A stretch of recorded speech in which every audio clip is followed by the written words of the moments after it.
Hmm.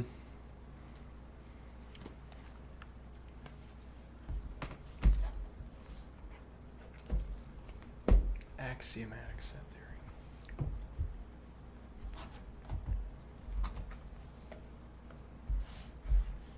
As part of the ongoing series, Structure and Interpretation. What is structure? And for that matter, what is interpretation?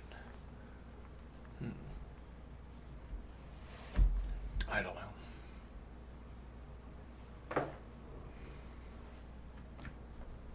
Let's find out.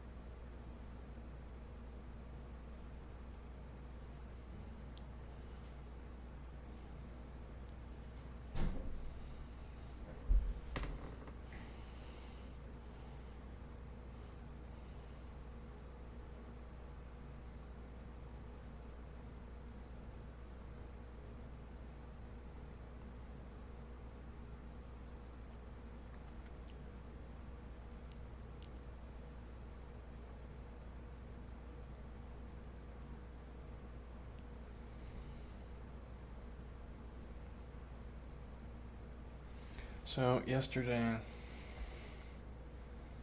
we adhered to the decision to put a crossbar over our biconditionals if they are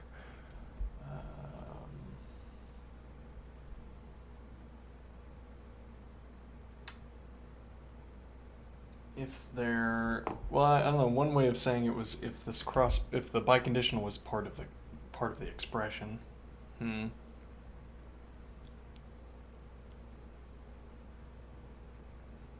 What I mean, so that was something we reached here where we say, for all x, x is an element of big intersection of A if and only if there exists a C and there exists an x such that C is an element of A and x is an element of C.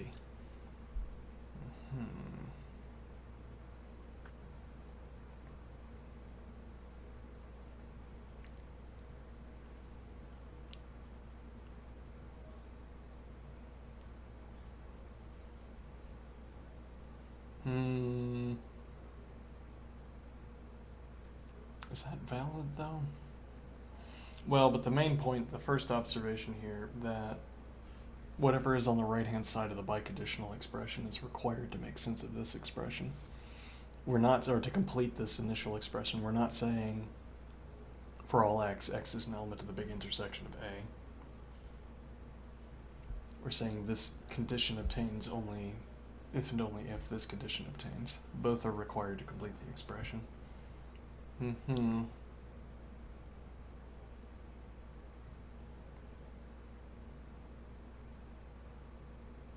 I mean, similarly, the expression, I think we made the same point yesterday, but might as well. Similarly, the expression saying x is an element of A intersection B. Yeah, we made exactly this observation.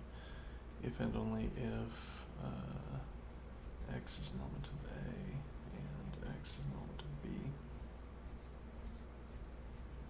Doesn't make sense without the continuation, or it doesn't complete a sentence, as it were, without the continuation.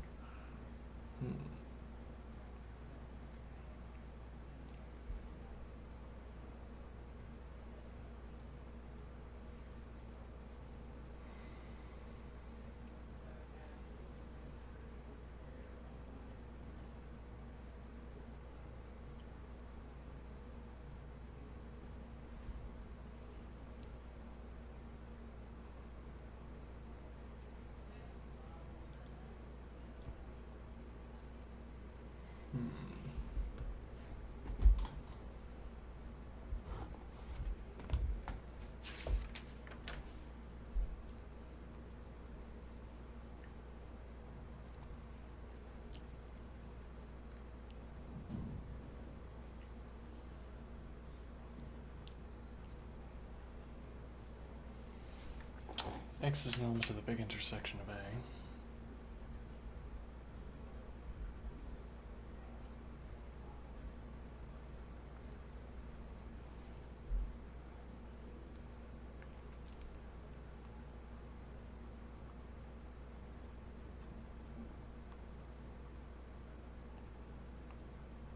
Hmm.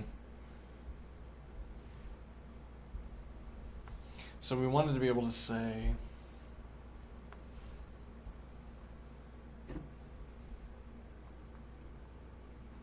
that X is an element of the big intersection of A, then let's see.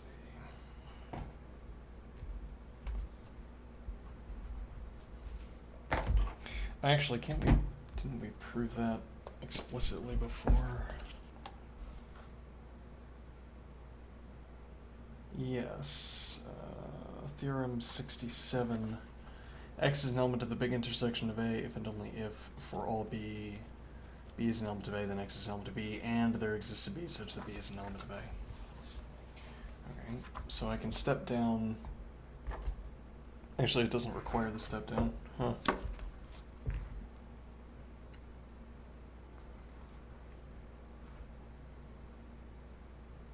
Alright. If and only if for all B B is an element of A, then X is an element of B. Right, if and only if, no, and rather, yeah, we need that and there exists, oh, and we should use C just as a matter of habit now, because we have too many AB examples. Okay, there exists a C. We'll say there exists a D such that D is an element of A. Okay.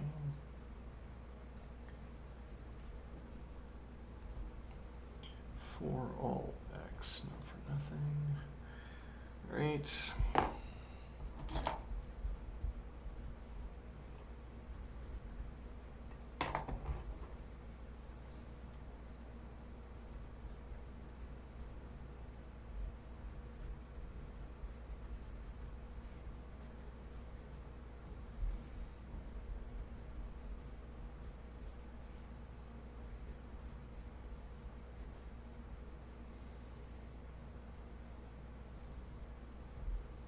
Yeah, well, this is about the time where you want to start shedding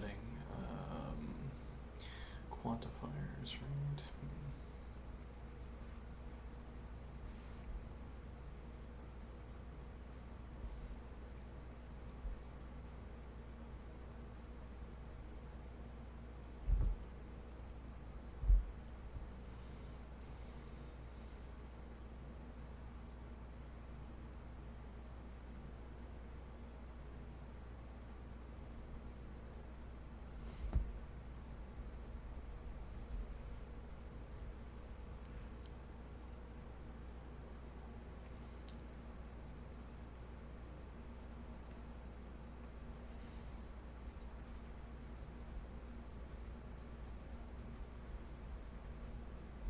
C, not X.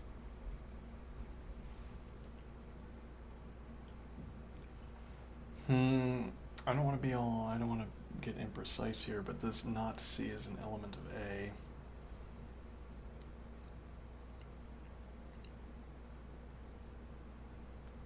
I think we should be able to split these, right?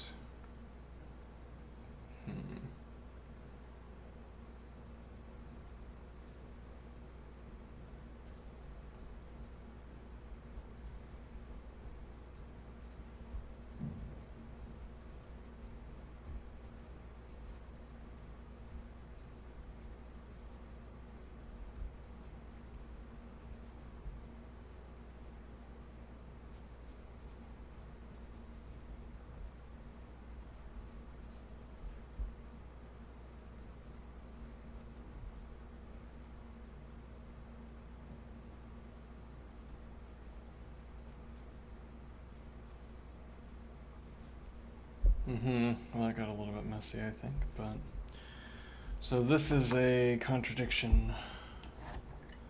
For all C, not C is an element of A, and there exists a D such that D is an element of A.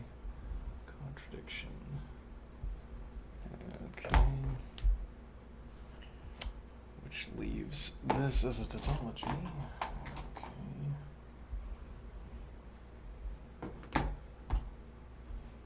If and only if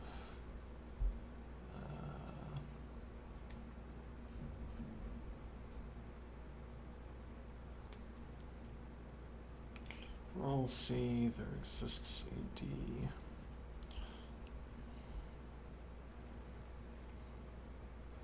such that X is an element of C and D is an element of A.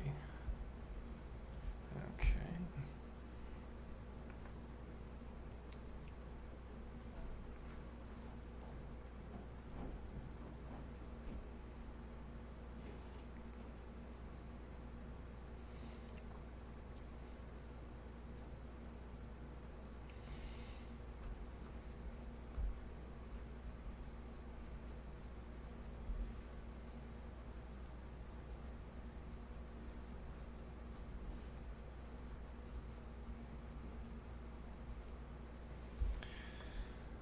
All right,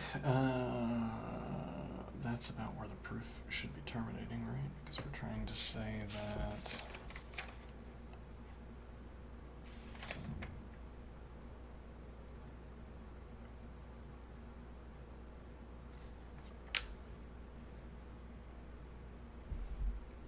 where did we have to step down the biconditional?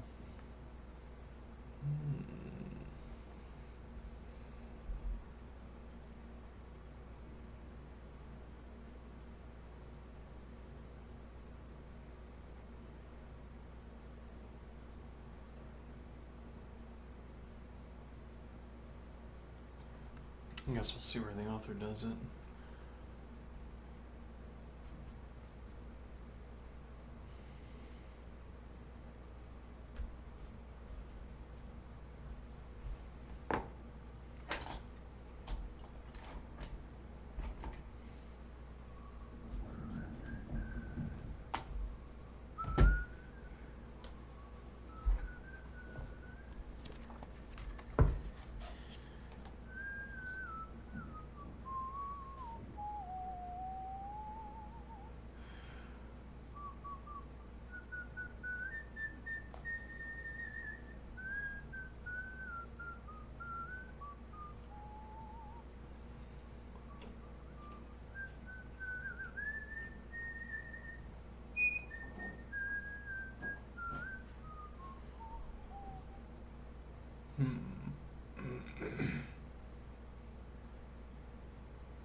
Yeah, so why isn't this telling us that the big union of A is equal to the big intersection of A?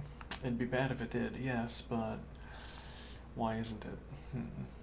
Because it would be bad to do so.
Let's look at the definition of the union, big union.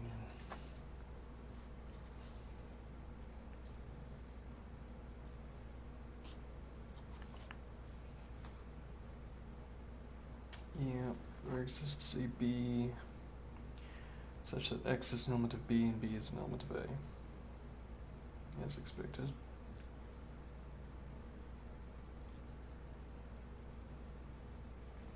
Hmm. If we go in the other direction, which of these steps seems like a bad step?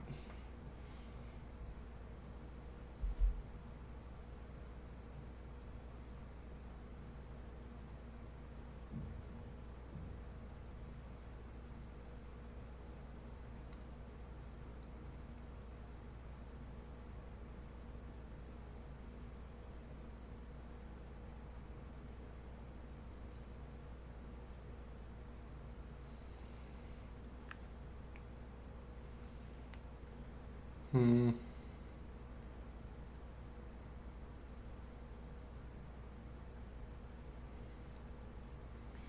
There exists a D such that X is an element of V and D is an element of A.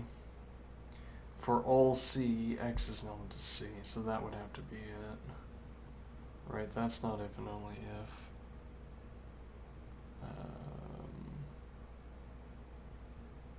There existing a singular set D such that X is an element of D and D is an element of A does not go in the other direction of saying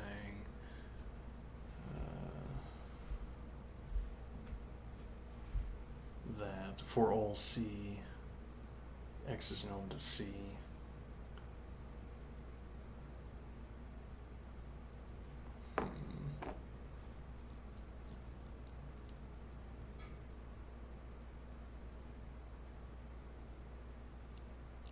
I'm unconvinced.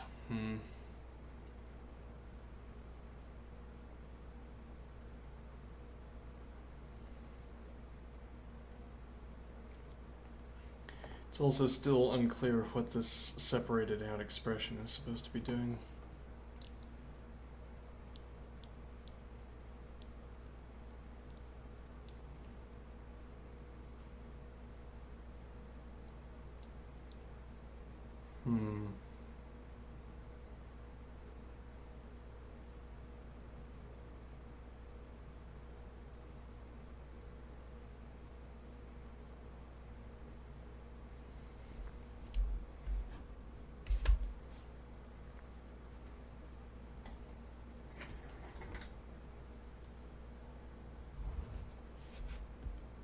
That should be a different color.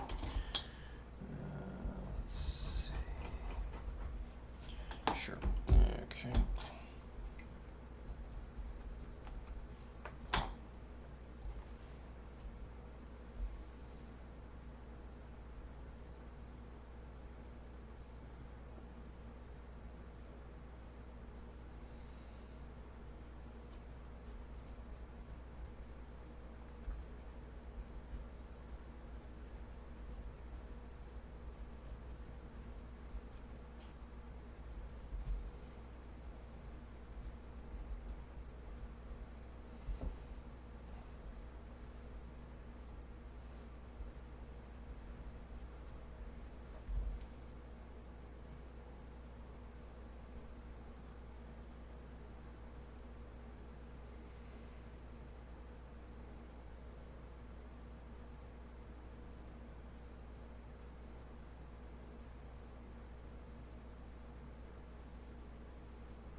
Yeah, I guess it comes back again to what this expression is trying to tell me.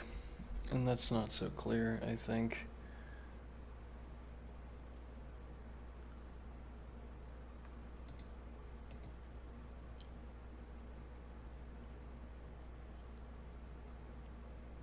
Hmm.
Well, if we keep this as the conditional expression, maybe we can evade some of this confusion.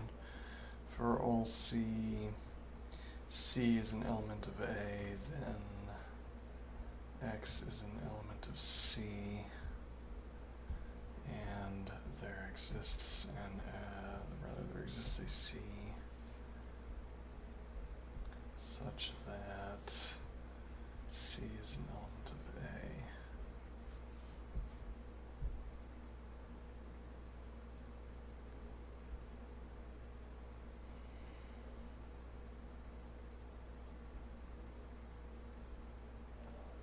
Yeah, so it's like I want to say this set that we just stipulated exists must have that element X, but I don't know what syntax we'd want to use to say that.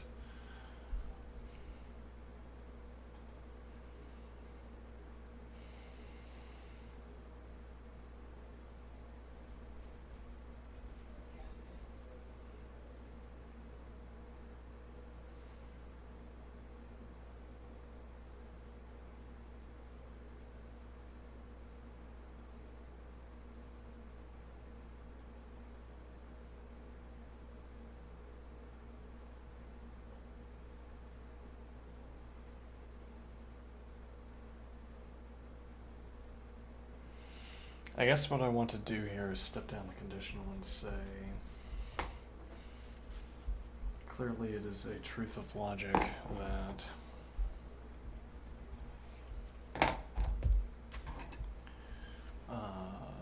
then there exists a C such that C is an element of A and X is an element of C. Mm-hmm.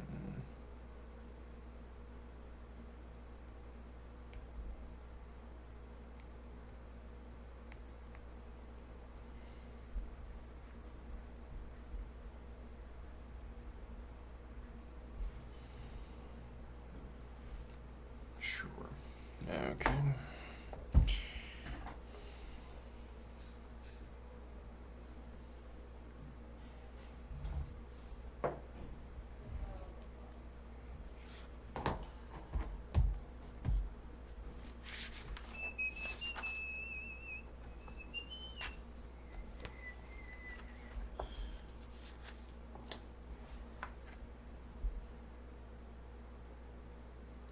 The big union of the big intersection of the ordered pair containing its elements A, B.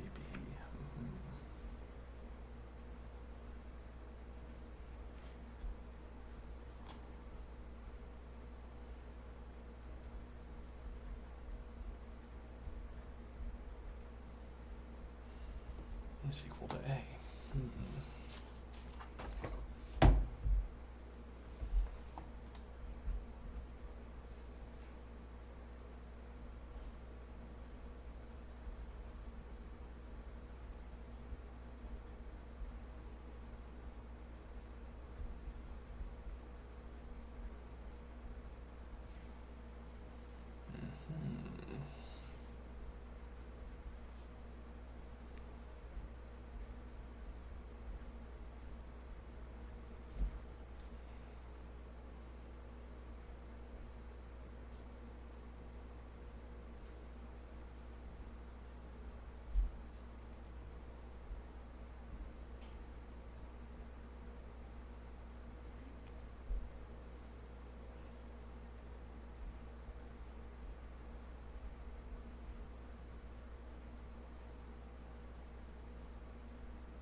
C is equal to A and C is equal to B if and only if A is equal to B.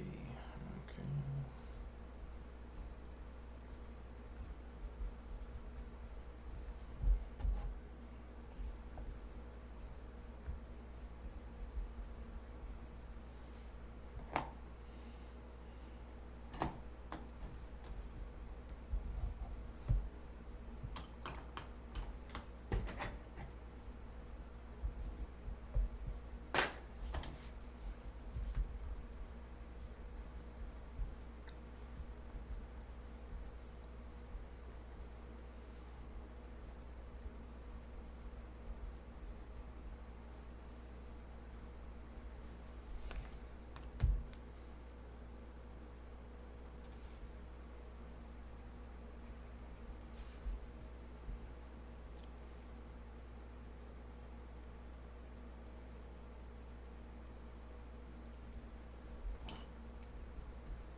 And now I will have a double line through the biconditional arrow.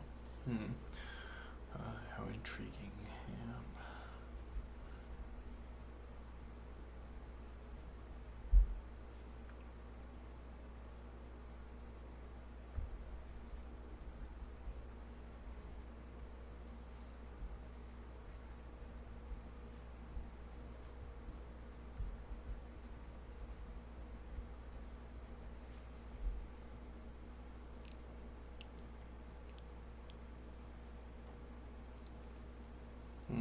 Okay.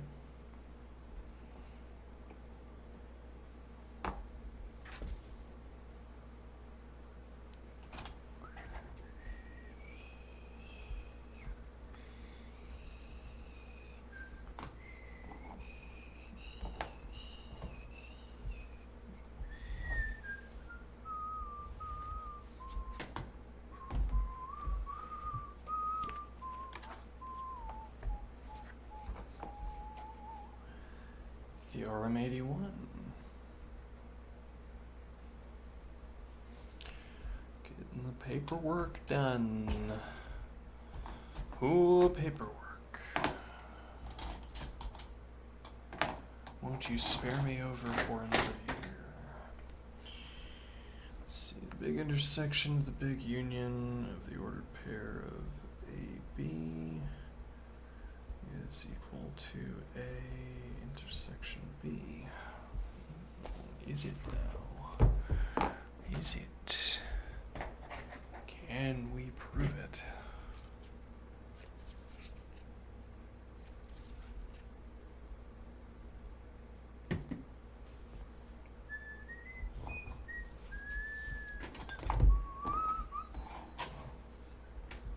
X is an element of the big intersection of big union of the set containing its elements, the set containing A, and the set containing its elements A, B. If and only if X is an element of the big intersection.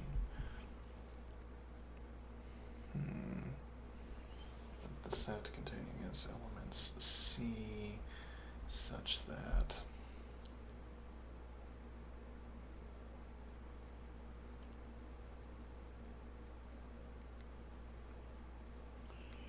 we're just working with this. Yeah.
Hmm.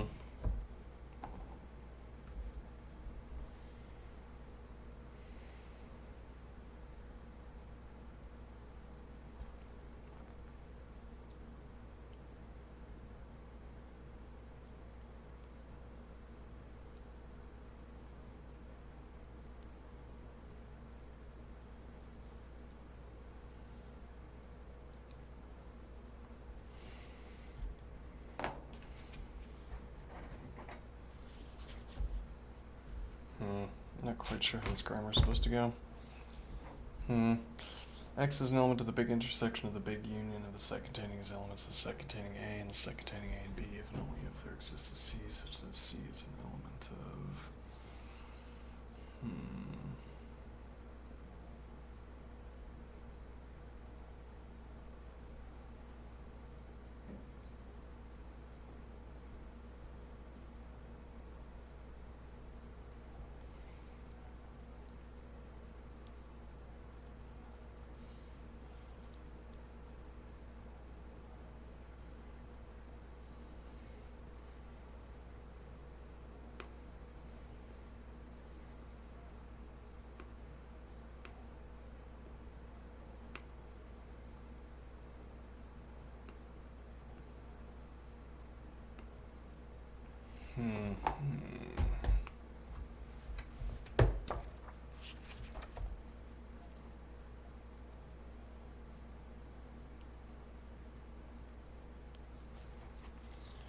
Yeah.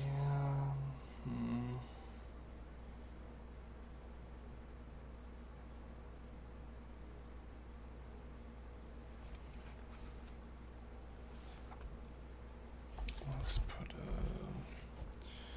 routing error signal here.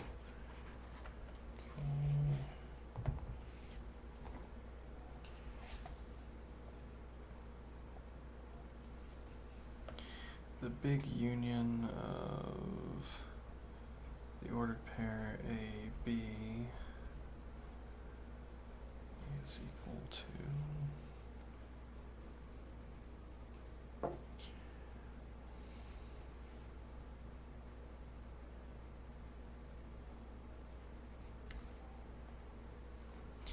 the set containing as elements C. Okay, we'll just use X for now. Let me get this out. So X such that there exists a C such that X is an element of C and C is an element of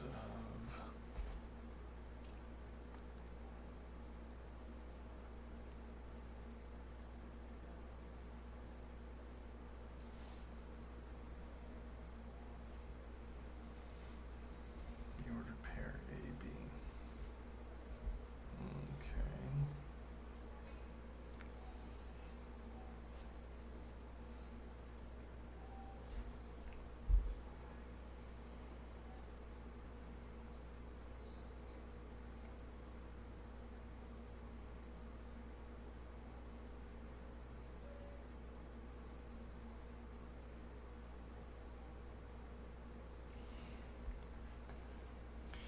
C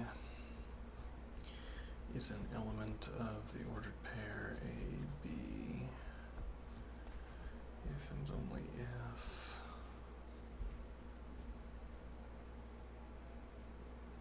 let's see. C is equal to the set containing its elements A, or C is equal to the set containing its elements A, B. Okay.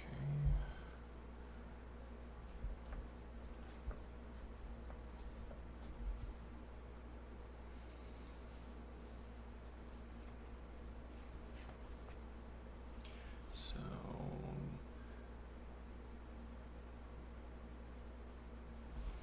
I underline here, and we say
Actually, if and only if x equals a or x equals b.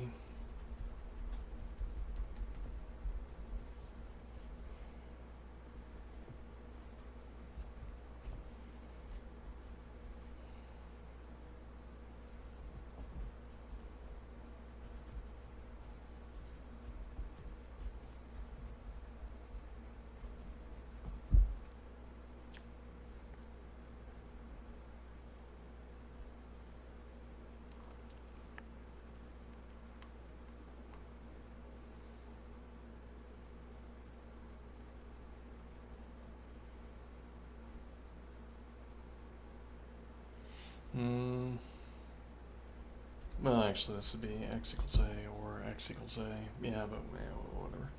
X equals a or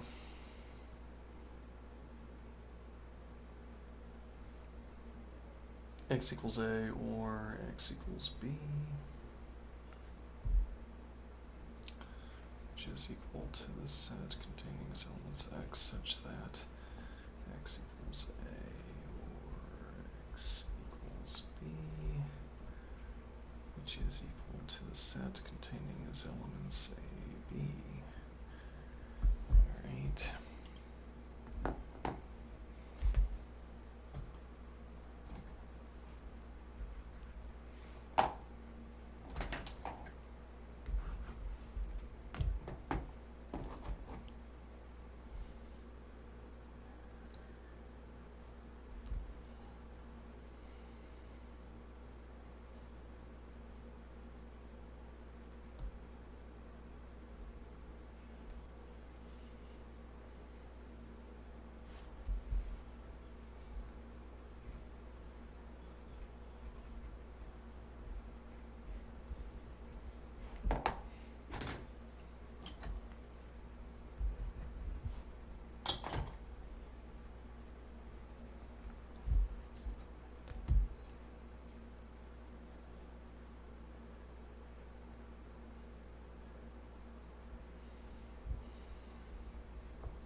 Alright, we've already proved something like this. I'll go and do it again. So this is C is an element of the set containing its elements A, B.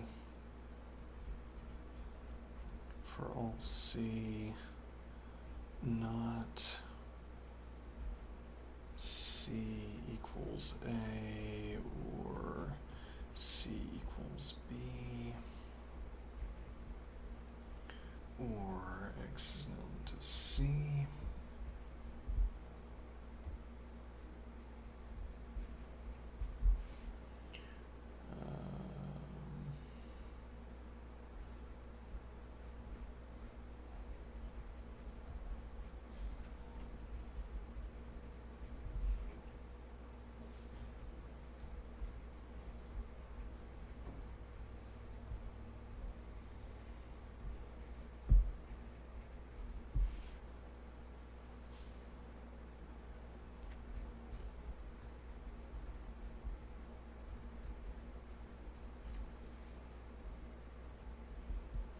What are we trying to prove? A intersection B.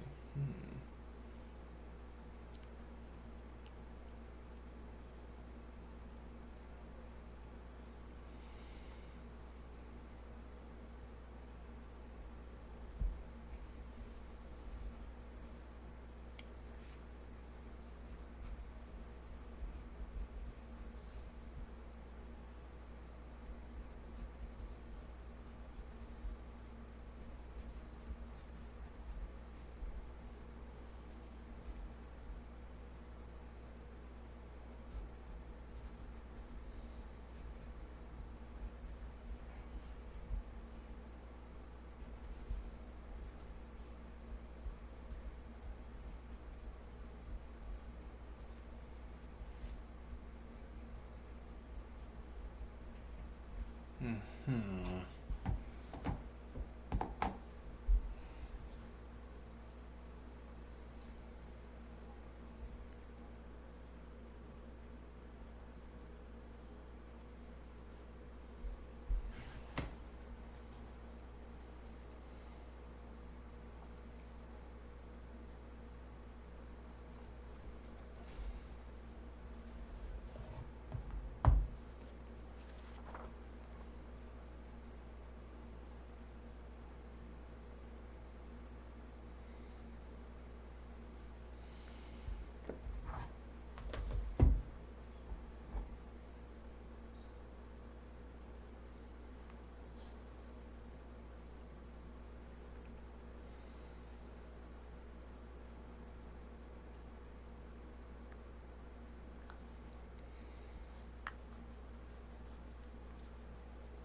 Hmm. So we could step this down. If you have the conditional, you have the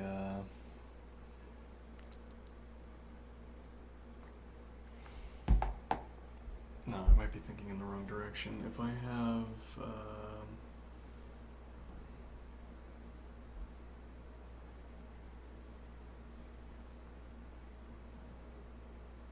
I'm trying to think if I have the conditional expression. No, if I have an and, I can get the conditional. I can't get the and from the conditional though.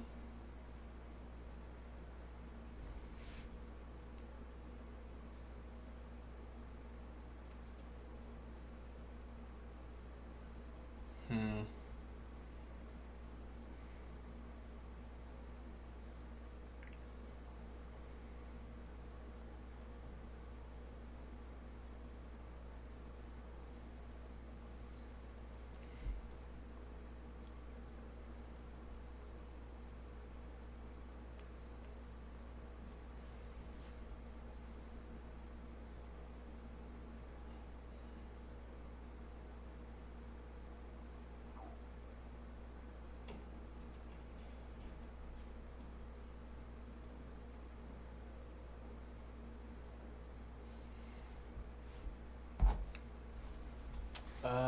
I mean, that could be, maybe that is where we step it down.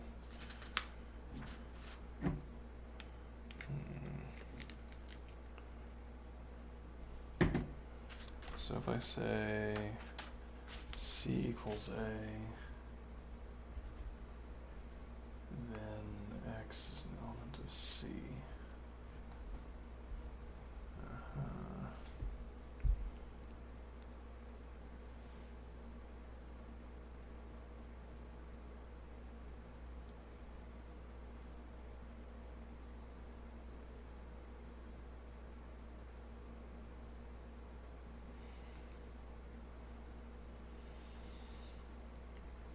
C equals A, then X is an element of C.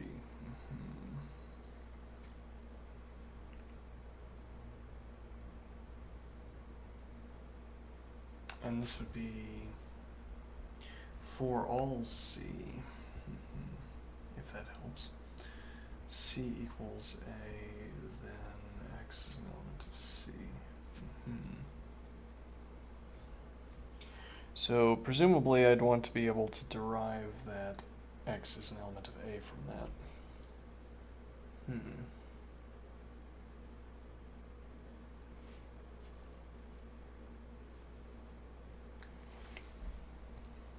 Not C equals A or X is an element of C, and not X is an element of A. If and only if.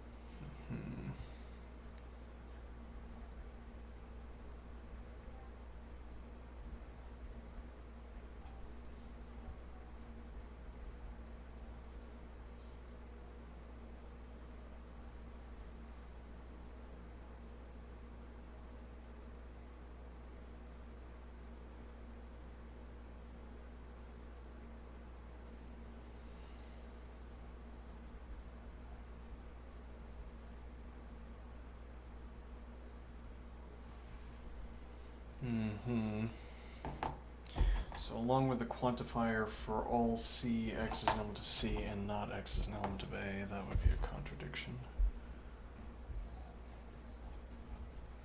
Leaving us with not X is an element of A and not C equals A.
This is another case where I'm tiptoeing around this quantifier.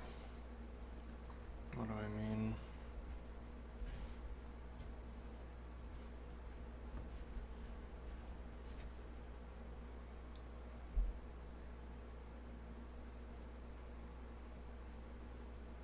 These quantifiers even.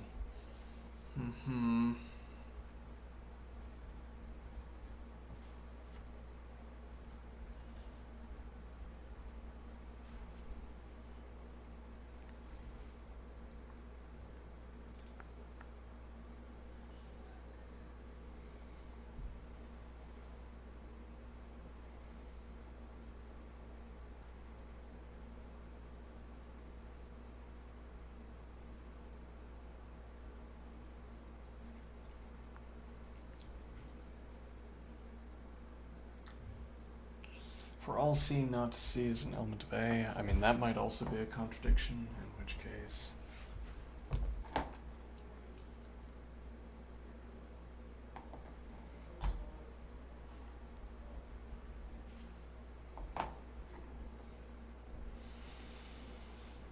Proof, I give you a procedure. Okay, show me A, and I will show you the set that is equal to A. Alright, so it is not the case that for all C, not C is equal to A. Okay.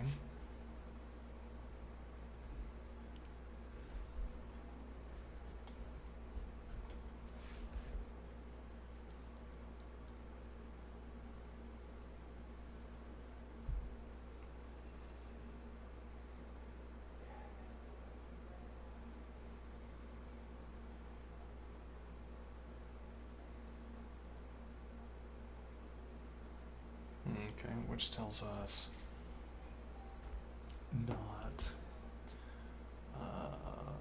not C is equal to A, or X is an element of C, and not X is an element of A. Okay. If and only if.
Hmm.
Oh no.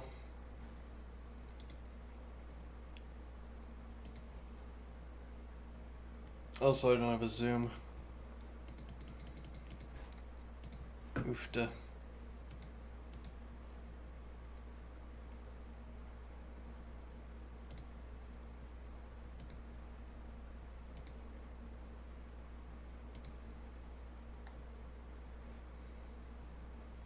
Hello, Adam Fighter.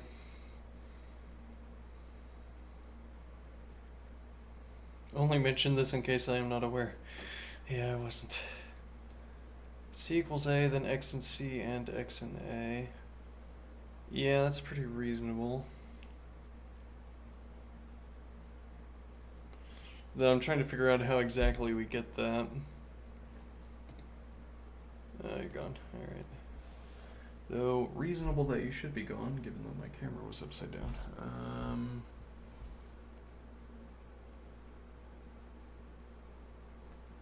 Hmm.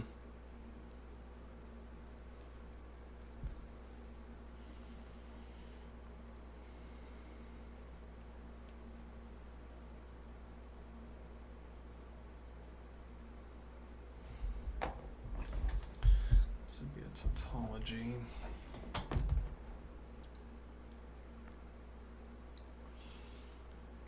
Which leaves the truth of the expression up to here, but I don't know what we do with X as an element of A or C equals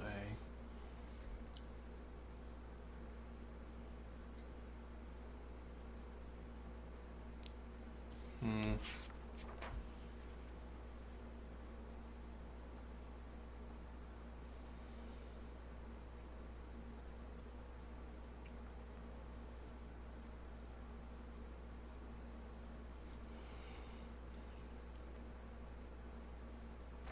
So we're getting this expression from, for all C, not C equals A or C equals B or X is an element of C. Well, what's that from? X is an element of the big intersection of the set containing its elements A, B, if and only if for all C, C is an element of the set containing its elements A, B, then X is an element of C.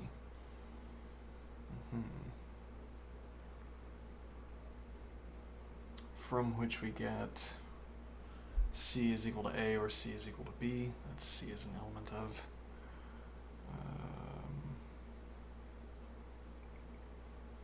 Okay. Makes sense. We take the conditional equivalence. We distribute the negation. We distribute the or. We get C equals A, then X is an element of C, and C equals B, then X is an element of C. Maybe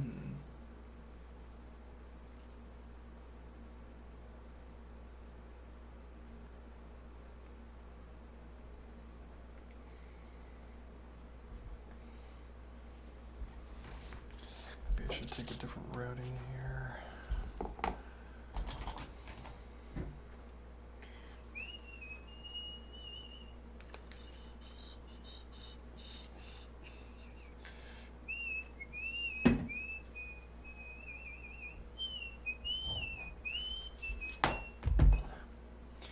Alright, let's see. So I say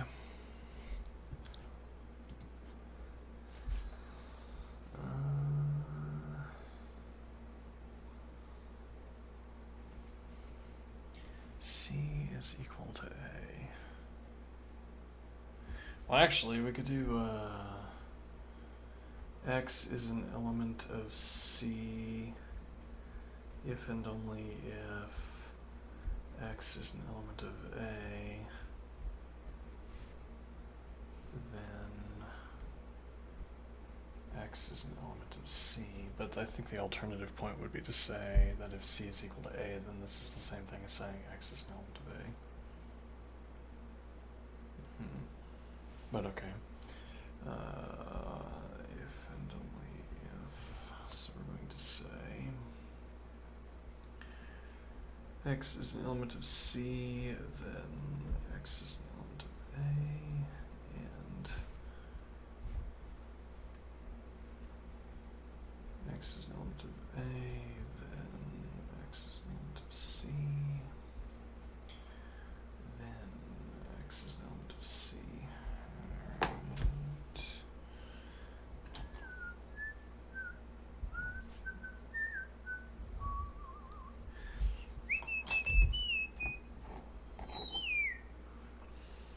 Right.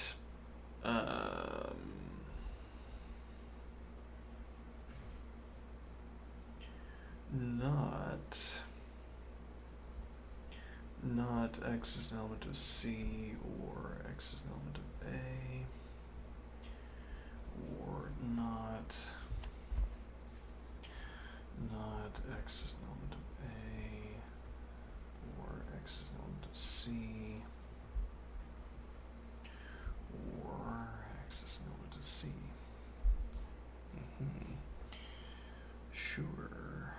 Alright, so X is an element of C and not X is an element of A, or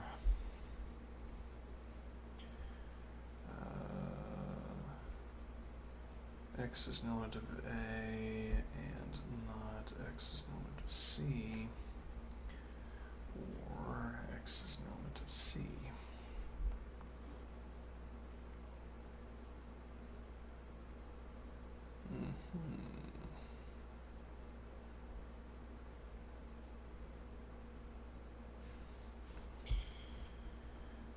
X is an element of C and not X is an element of A, or X is an element of C or X is an element of A, and X is an element of C or not X is an element of C.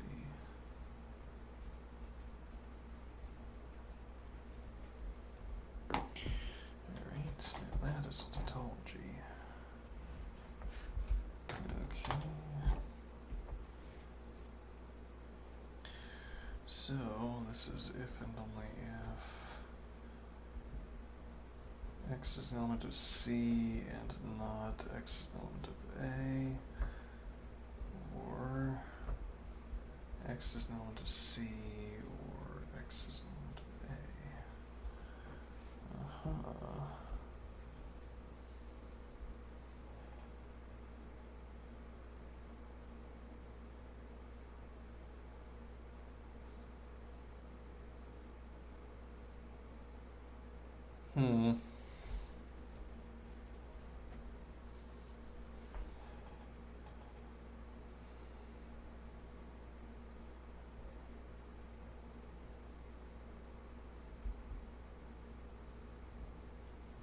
Well, this is, or should be, what we expected. I think this is turning into a tautology. Okay, so how is this turning into a tautology?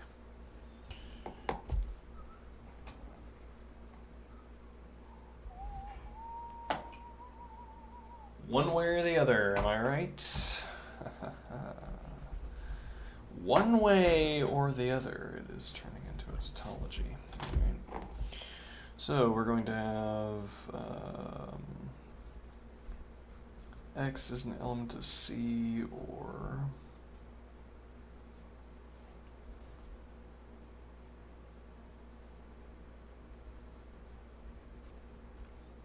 X is an element of C, or X is an element of A. Okay, and so coloration here.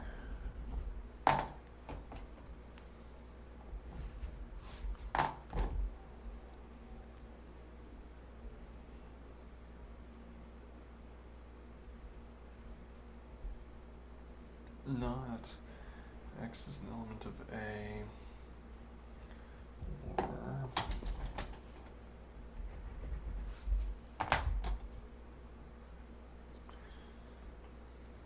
X is an element of C, or X is an element of A. Alright, so now we're going to get this OR collapse. Right, and we're going to get a tautology. One moment.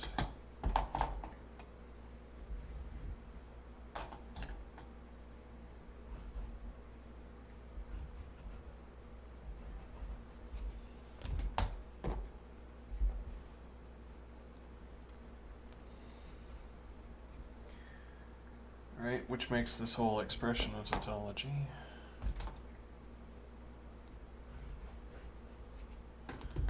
Okay, if and only if X is an element of A,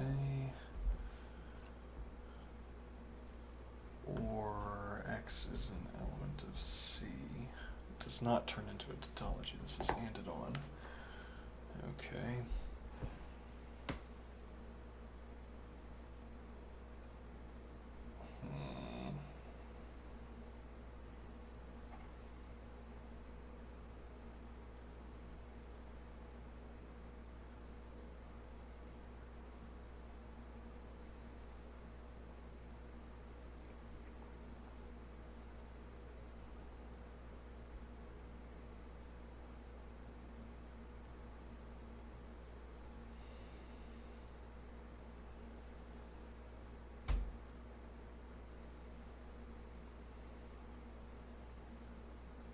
That didn't really lead me where I wanted to go. No. That point from earlier, well, that point from the philosophy of math book that logic is in algebra.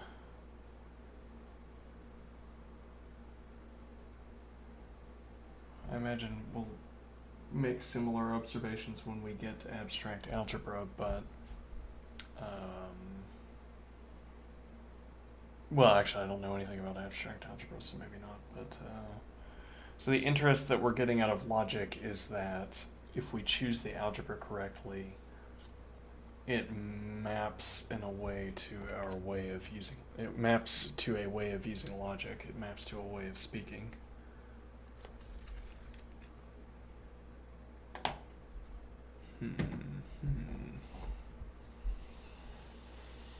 But the mechanics, it's like I could expand, I could do the combinatorial expansion of steps from a given position. Like if you say list all of the operations that can be performed in any given step on a logical expression, and then I say after 1 step, 2 step, 3 step, 4 step, what are the possible endpoints? Those are the places we can get from a given position with a given expression after n steps. Alright. Which apparently corresponds to all of the ways I could want to speak. Ideally.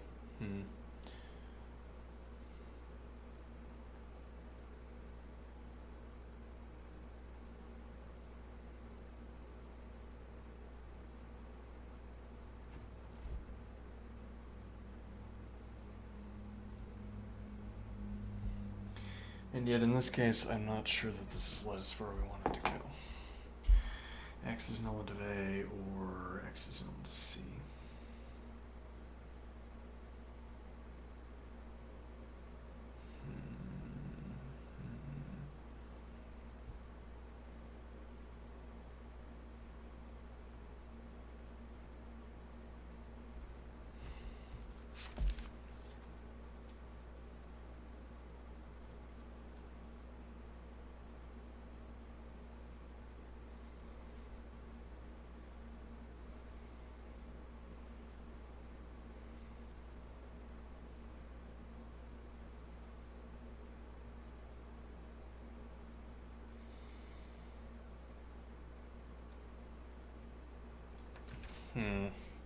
Seems like this was another routing error. Okay, now let's go back to this expression, because this seems like a pretty critical one.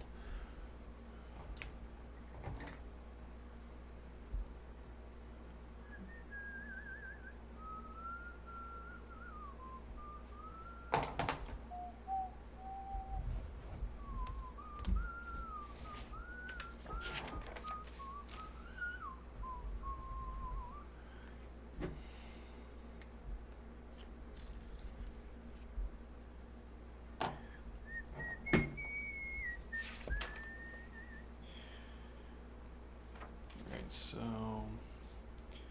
C equals A, then X is an element of C,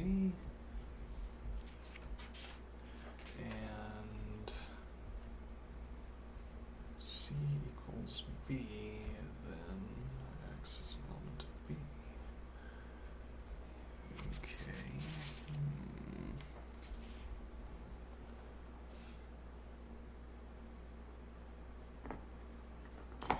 And then let's take this expression first. Do this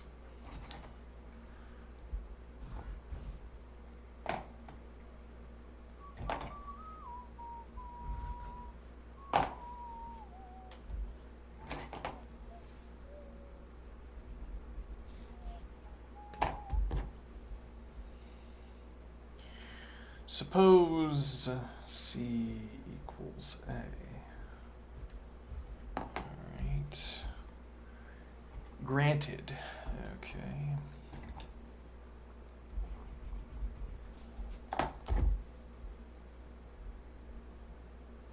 Then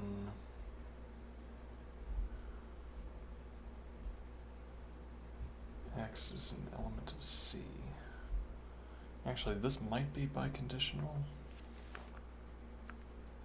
It'd be like saying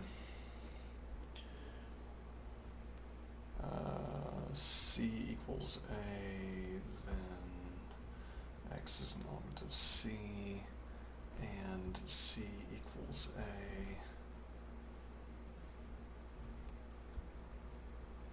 If and only if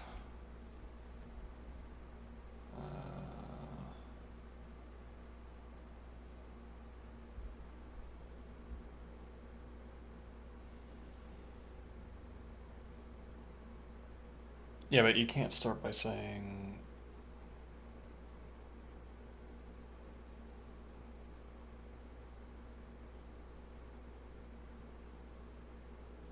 You wouldn't be able to get the implication back out, right? I think.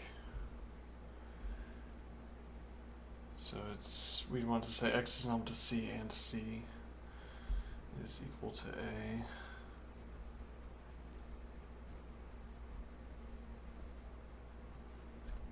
Okay, but I can't get C. Actually, yes, I can. I have C equals A and X equals C, which allows us to reconstruct the conditional statement due to the absurd nature of the conditional statement. Due to this funny prank that logicians play, where you can derive C equals A, then X equals C from the statement X equals C and C equals A. Alright.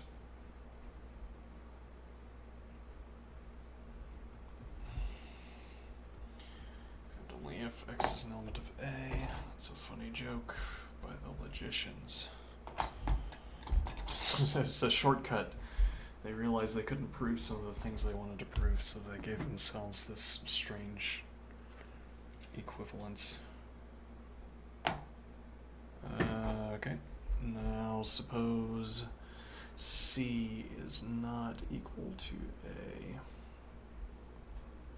Okay. That'll be part B. Okay.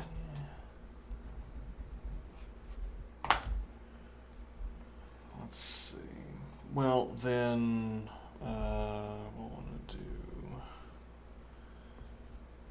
if and only if double crosshatched.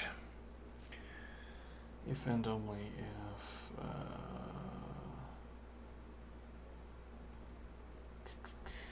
the statement C equals A,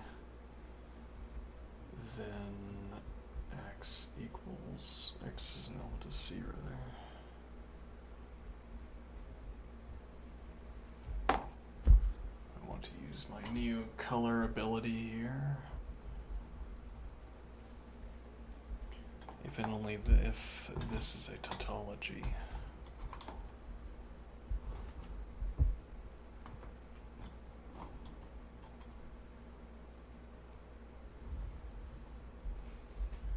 Okay.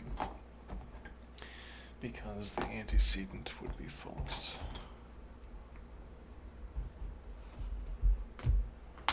Alright.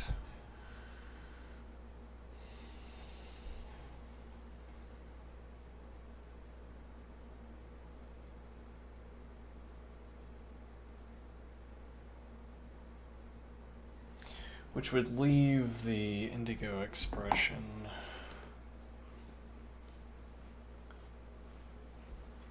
It doesn't give us that X is an element of A.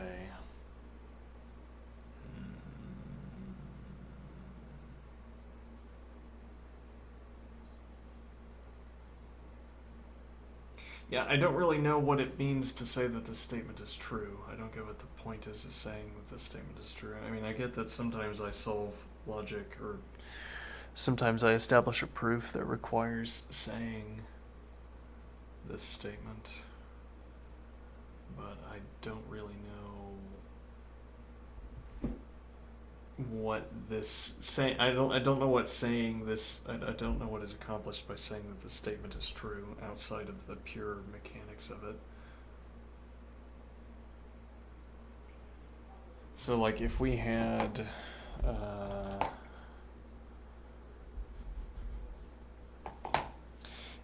both in case A.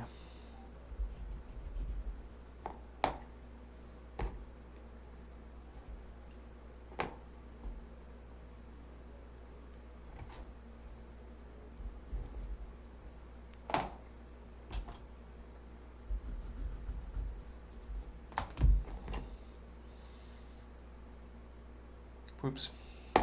Have it.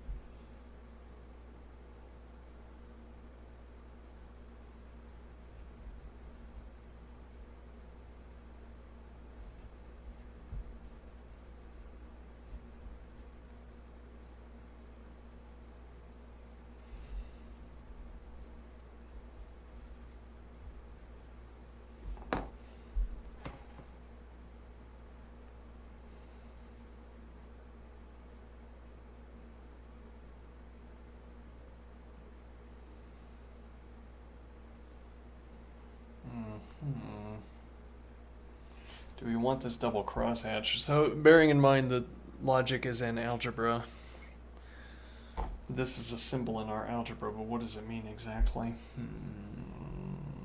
Unclear.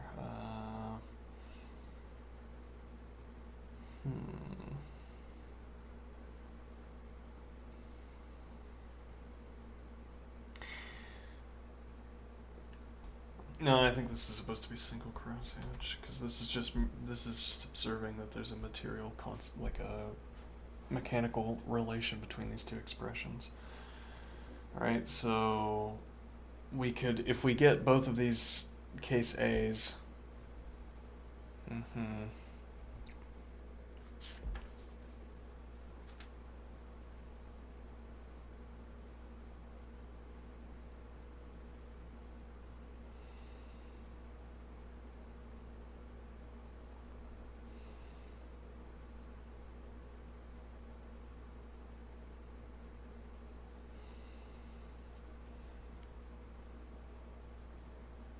Yeah, but we could get the mixed cases is the problem, and then we don't know what we're talking about.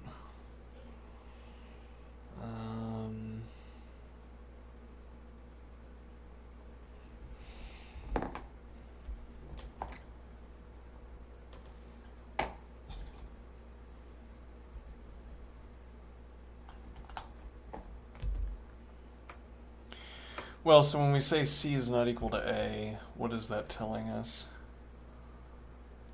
For all C, C is not equal to A.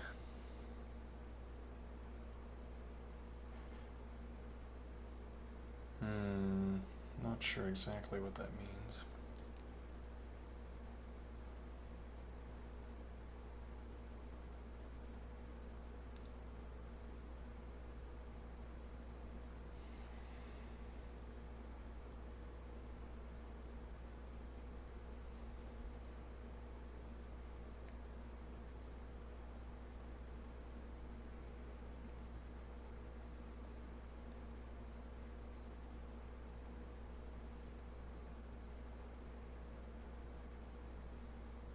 So it'd make more sense if we had an existential quantifier and we were saying there exists a C such that C equals A. In context, we're starting with the expression the big intersection of the big union of the ordered pair containing its elements A, B is equal to A intersection B. Okay. So we start with A and B.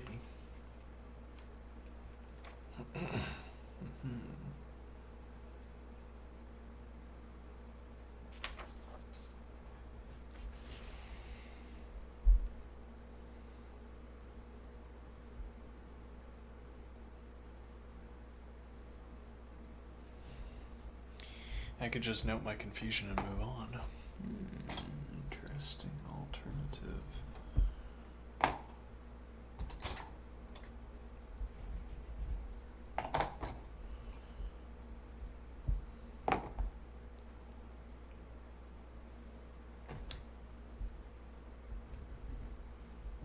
Yeah, actually, if we hadn't crossed that out, we could have just done this case first. But then I would have to observe my confusion first instead of observing my proof triumph.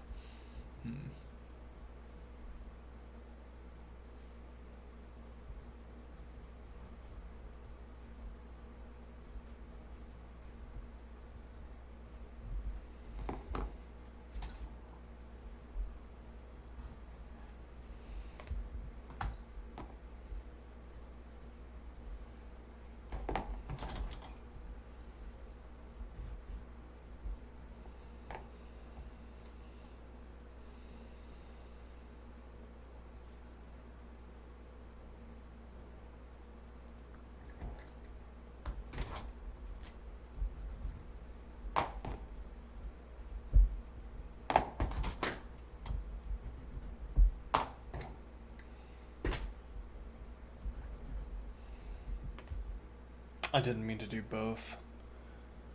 Yeah. Well, we can do it in this order. Or we could say without loss of generality, because flipping that doesn't do anything interesting. Alright, what was an error is now without loss of generality. Okay, and now if we have double case B, we're saying there's no set equal to A or equal to B. Yeah, I don't really know what it means to say for all C, C is not equal to A in this context.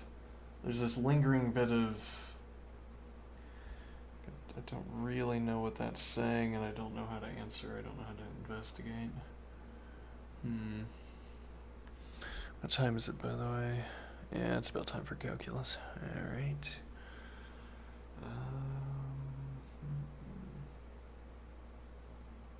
Well, what would this expression be saying? I think this would have... This has a double crosshatch meaning. Oh boy, how exciting. What does that mean? Means,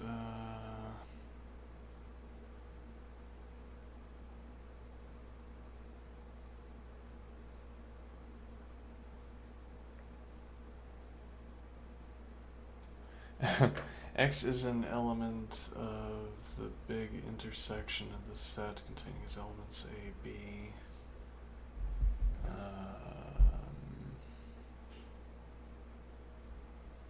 If and only if tautology and tautology.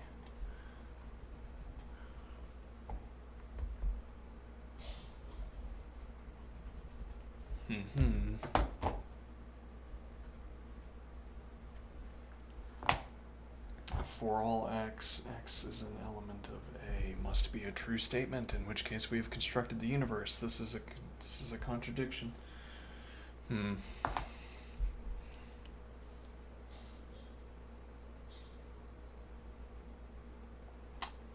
Unclear. I am once again left in a state of confusion, but that's okay. Because my metric for success has switched over from understanding to filling in sheets of paper, and that is cruising. We are filling in sheets of paper like you wouldn't believe. Okay, now I will take a break here, walk around,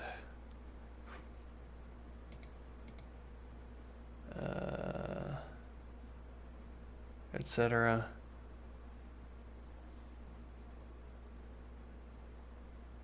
All right.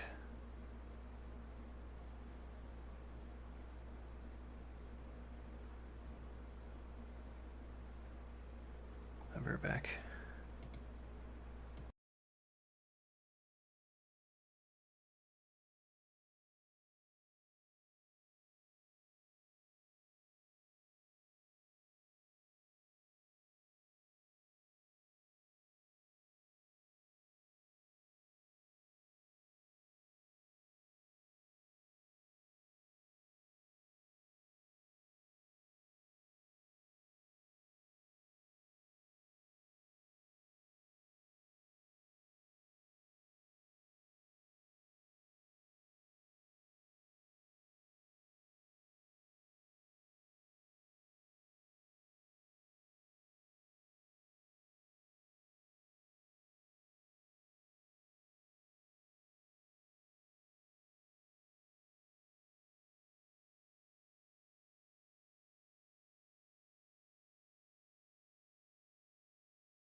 want to sound unappreciative.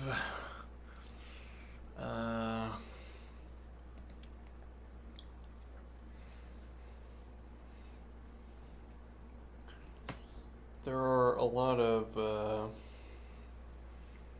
equalities.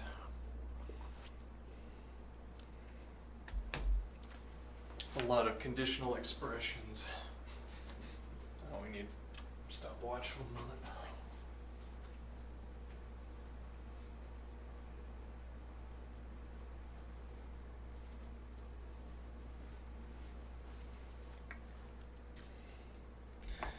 Like the x is an element of it, or a equals b, x is an element of a, and x is an element of b.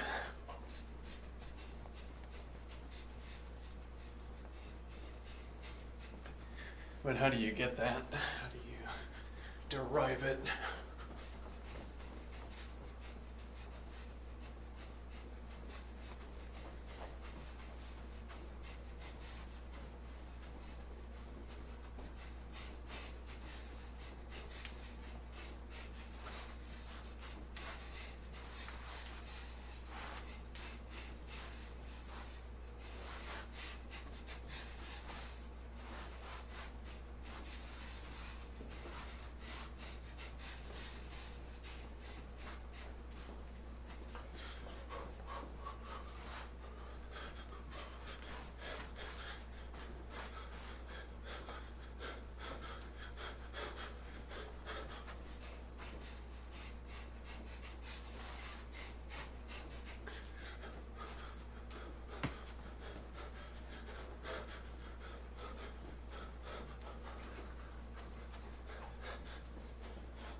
Nope. Don't want to do upper body. Upper body is wrecked at the moment.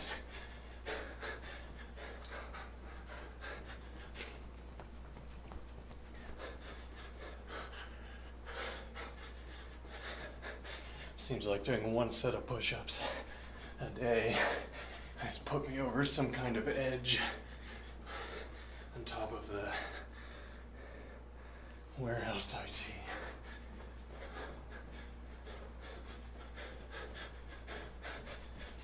My upper body is just all sore all the time.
And okay. Now, it's time.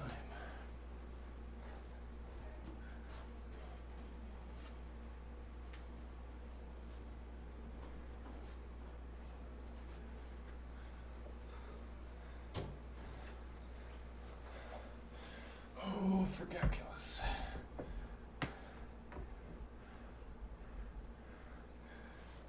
Okay.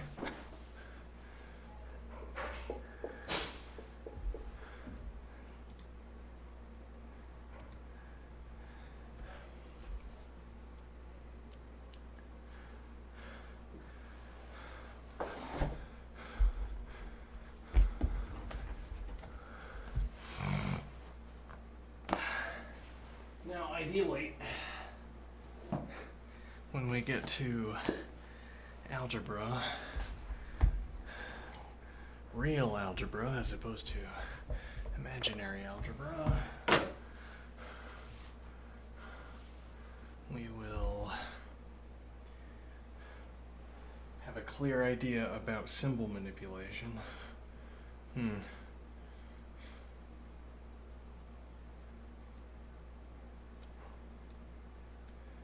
then we'll be algebra-oriented programmers.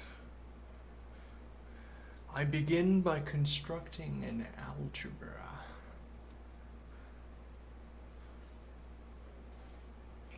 I think what has gotten me so intrigued is that phrase, an algebra. An algebra. There's more than one algebra? Where did the extra ones come from?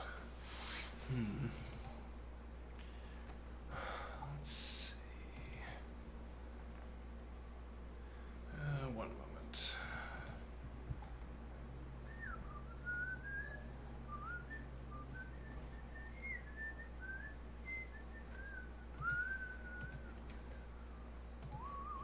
All right.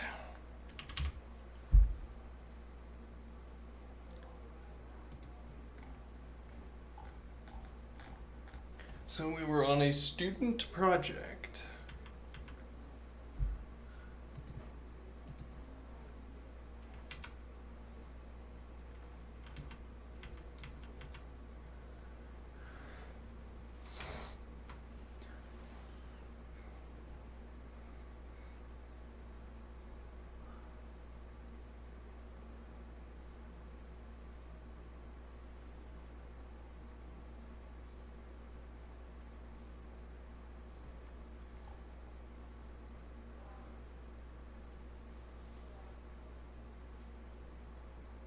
Try to figure out the formula for the y values.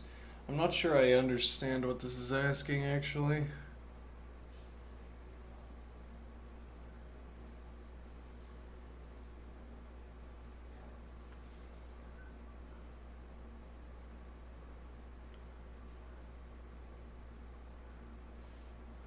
Figure out the formula for the y values. Well, where did we leave off? What did we...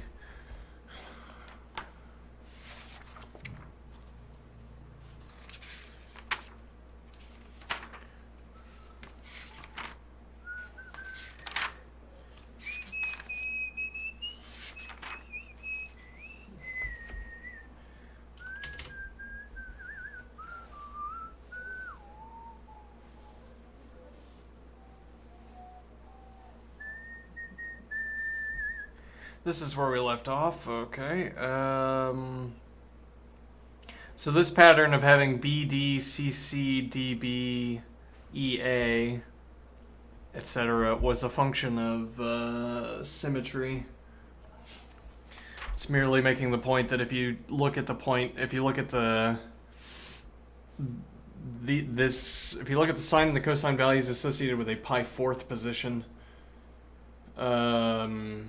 they're equal to each other, and then if you go to either side, you're flipping the values, the sines and the sine and cosine values. Hence that pattern, but I don't think that's what this is asking when it asks what is the formula for the y values.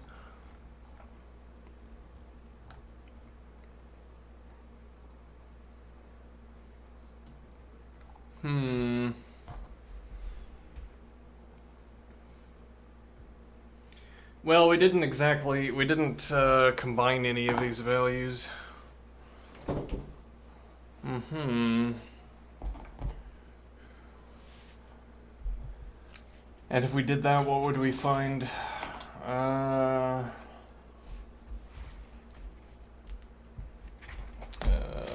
Let's see. So that's equal to -1. Alright, that is equal to 1 minus √3 divided by 2. And that is equal to 0.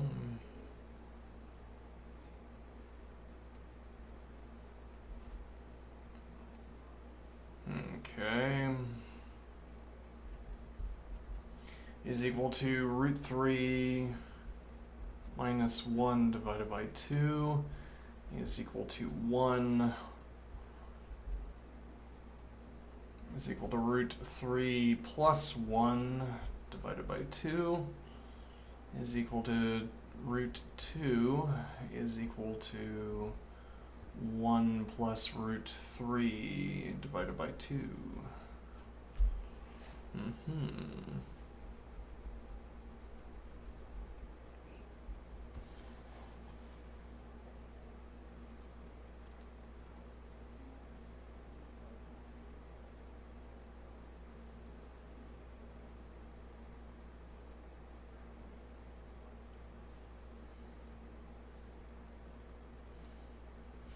I'll just say 2 root 2 divided by 2.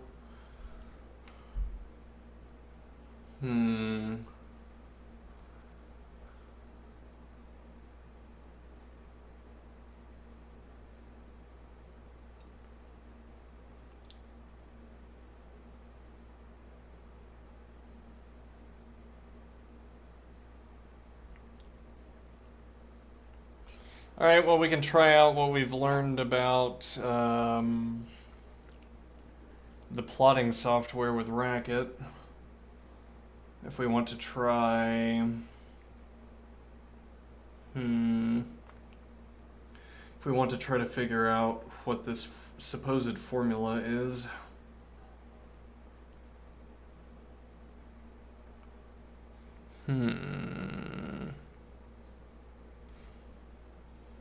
Do we have the answer to this in the back of the book?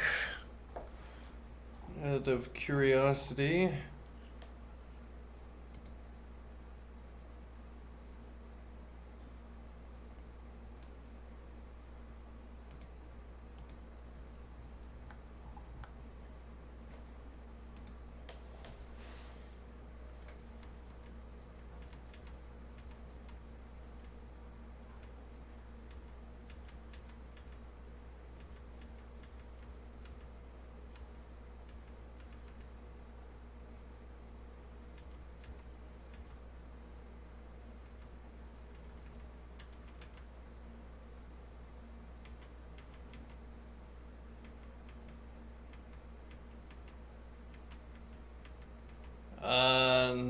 Doesn't look like it, no.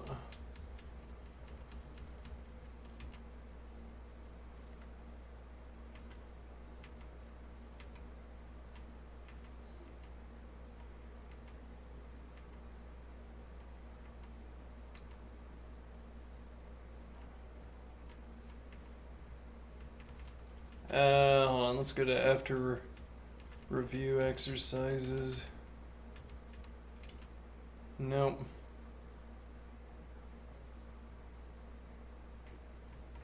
Okay.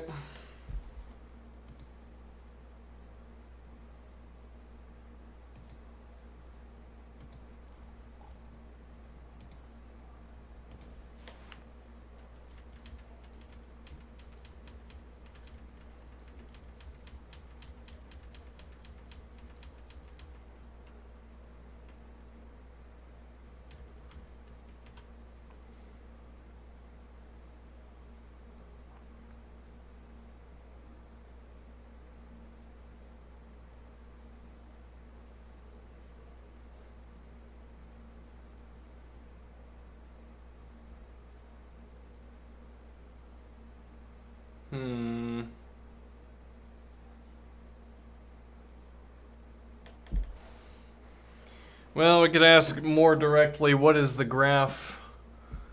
Well, no, we already know. I mean, it's a sine curve. Yeah.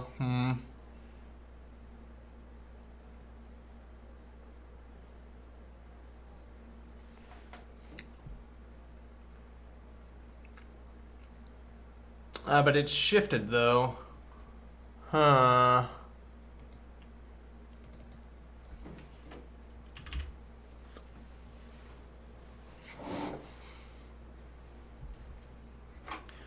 So if I do sine x plus cosine x. Okay, this is at... Okay, so what is that value?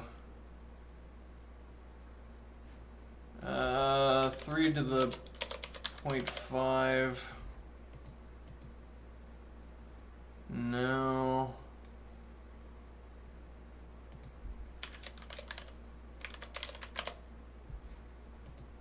No.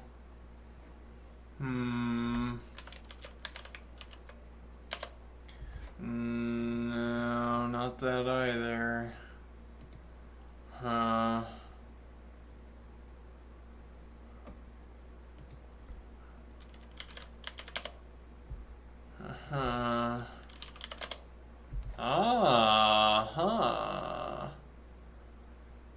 Okay, so if I did sine of x minus pi divided by 4.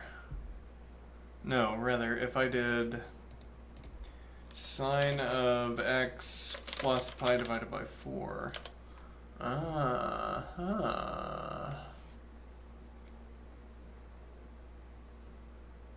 Interesting. Then what do? Then we need some kind of multiplier. Okay. What about 2 to the 0.5 times g of x? Wow. Okay, we got it. That was a guess. However, it looks like it was correct. Okay, now why would it be 2 to the 0.5? Why would it be root 2 times...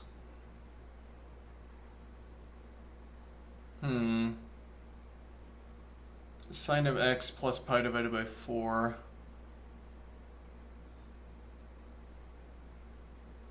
I mean, we could fall back on the go-to explanation, which is that there is no because in math. That's not satisfying. I want my because.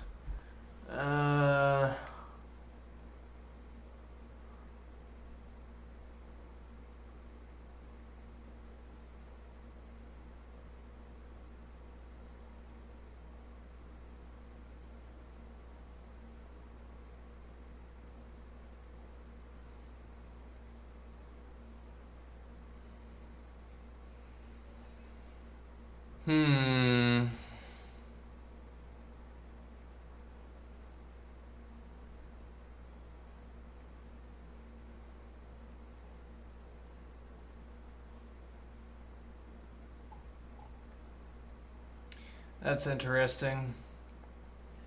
Well, it's unsurprising, you might say. Okay,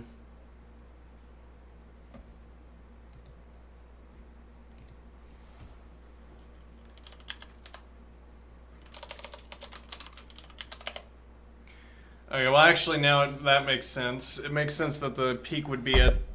Oops. Makes sense that the peak would be at pi divided by 4.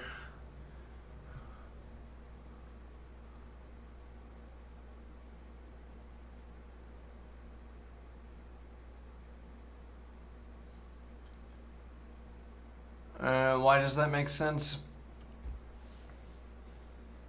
It makes some kind of sense. We're saying...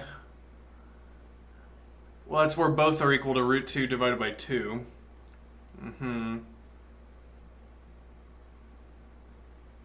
And in either direction, you're heading towards 1 being equal to 1, which is less than root 2. Well, yes, okay. 1 is less than root 2, and 1 is what you get if you have pi halves or 0. So if you're looping around the unit circle, pi halves will be where the sine is equal to 1, cosine is equal to 0. 0 angle, theta equals 0, you will have sine equals 0 and cosine is equal to 1. And then you have the sum of root 2. Yeah, root 2 divided by 2. Well, so you'd have to have symmetrical peaks. I don't know if that matters, but what do I mean? So if this were not the peak, pi divided by 4 with root 2, you'd have to have peaks on either side of it before descending back to 1 and 1. So you'd have...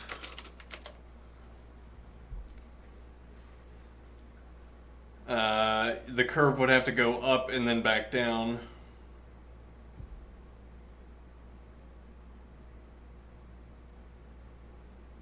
Which is not any kind of contradiction, though it would look strange.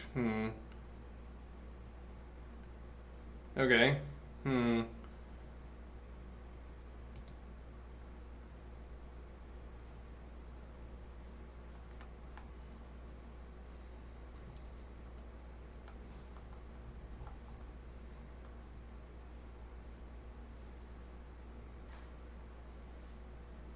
Now, why would our multiplier be root 2? Because that's the max value. And I say because is doing a lot of work, but root 2 is the max value. It's root 2 divided by 2 plus root 2 divided by 2. Okay. And...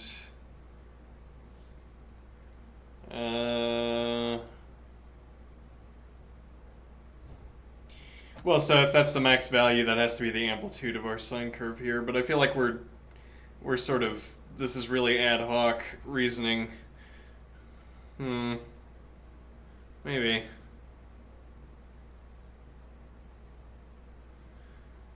And I'm willing to go back. I'm willing to go into the exercises.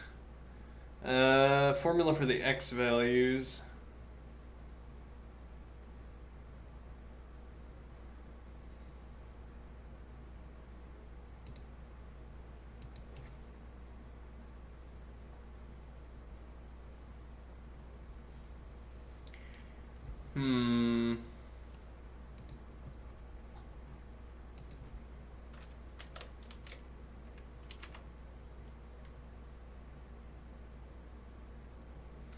Yeah, that's not what inverse means, though. No. Hold on, so how do I think about the inverse function here? Let me get scooted back in. Let's see. So if I have sine of x plus the cosine of x is equal to y. Now I'm going to say what?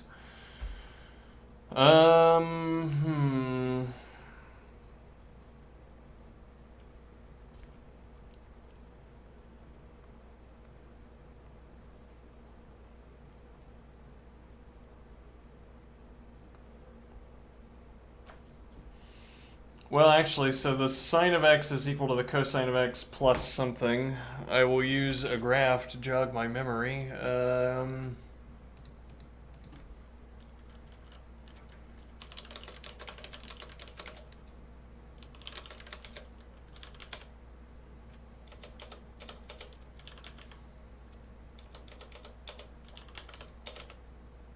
Plus pi halves. Sine of x plus pi halves.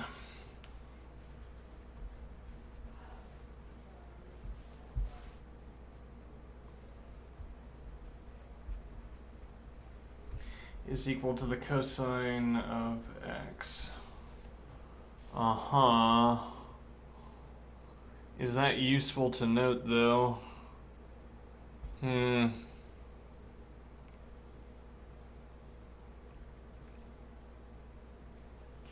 What do I mean?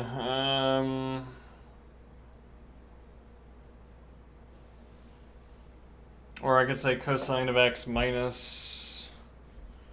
But okay, yeah, so we'd have sine of x plus the sine of x plus pi divided by 2 is equal to y.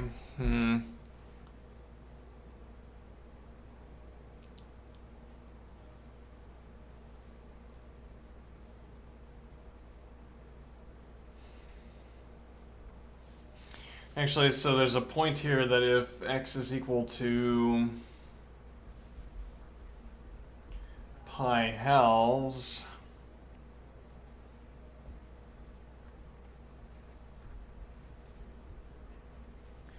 then sine of x plus pi halves is equal to sine of 2x. And then we could use the double angle formula. Yeah, whether that's useful to do, I don't know.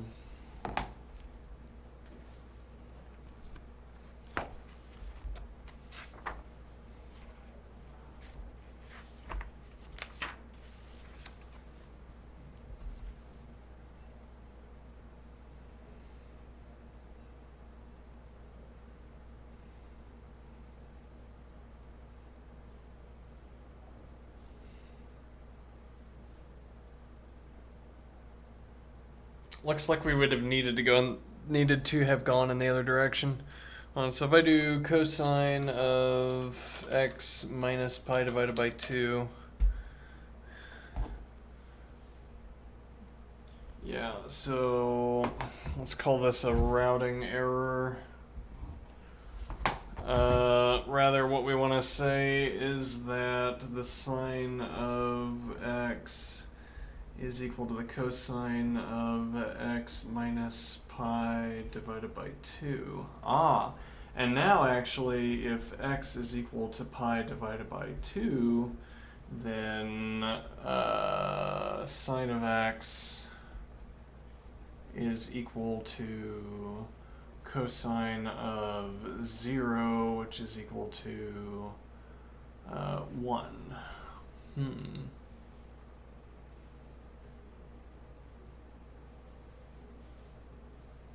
Okay, but not useful. Now, what we were looking for is a way of transforming these two trig functions, or a way of offloading these trig functions onto y, but there's not really a way to do that.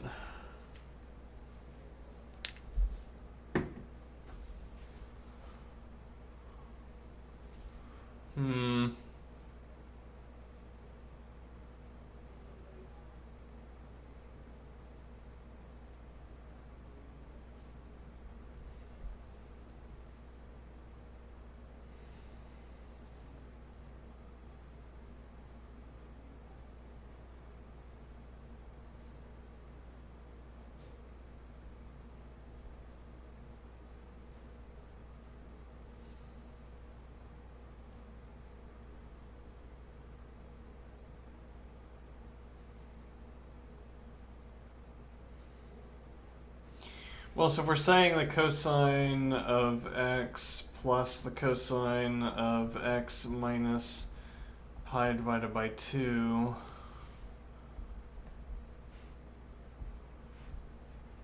I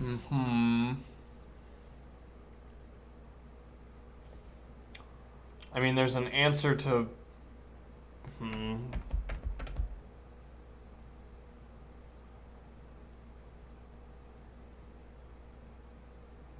I mean, so yeah, if we plug this into the graphing calculator, we'll find that it's the same graph as sine of x plus the cosine of x, and then we'll find out that it's equal to root 2 times sine of whatever, x plus pi halves.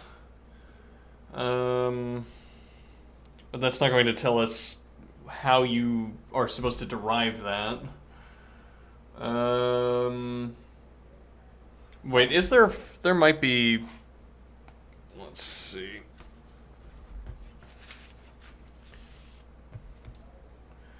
Interesting. Okay.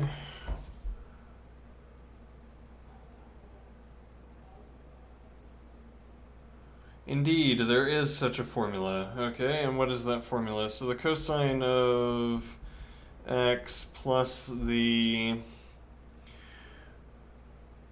Let's see, cosine of alpha minus beta,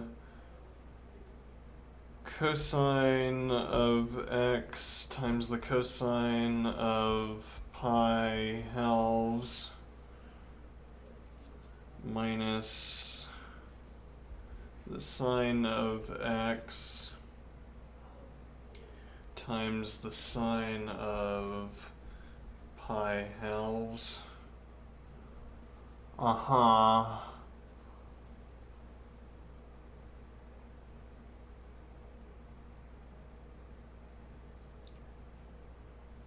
Okay, that, however, does not give us a usable... So this goes to 0, incidentally.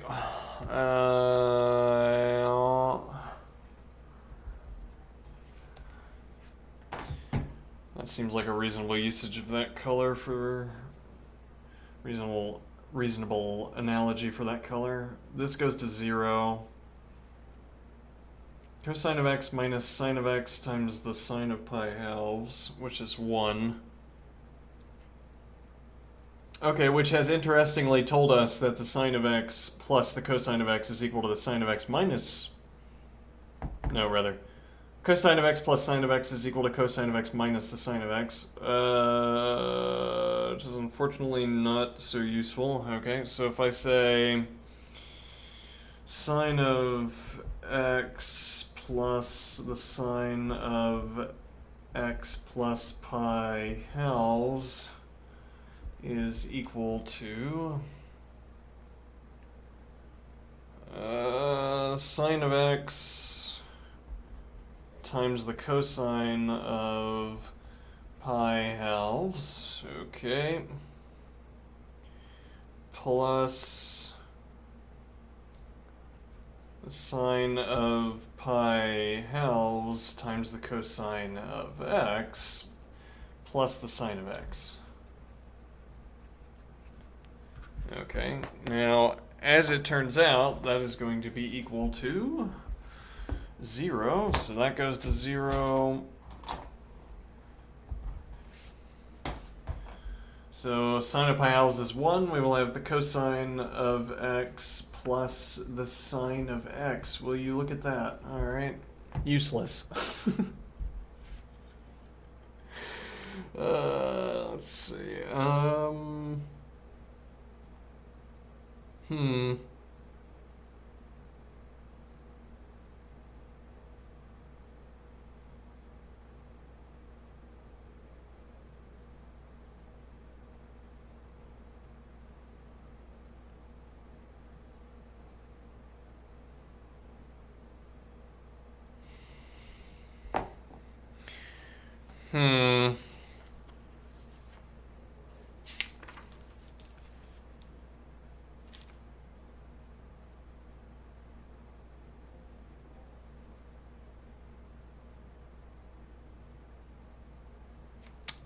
Perhaps this will work.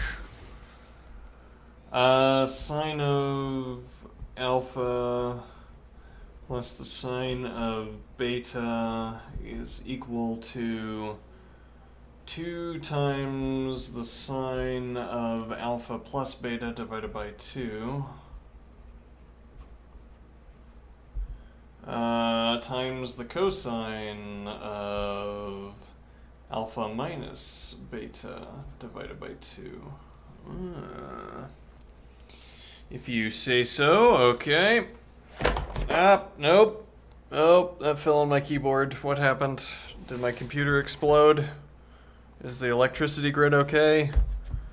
Okay, looks like we're fine. Let's see. So that's going to be equal to 2 times the sine of alpha plus beta, which in this case is x plus pi halves, divided by 2.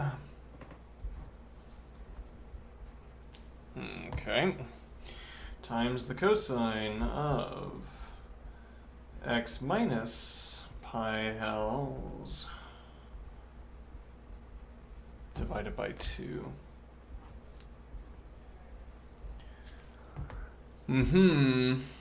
That's a formula we extracted from the trig book. Okay. Now what do we want to do with that? Now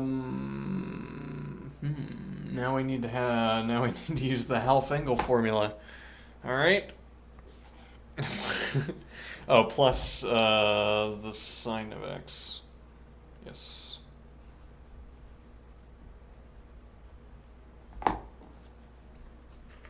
All right, let's use the half-angle formula. How exciting.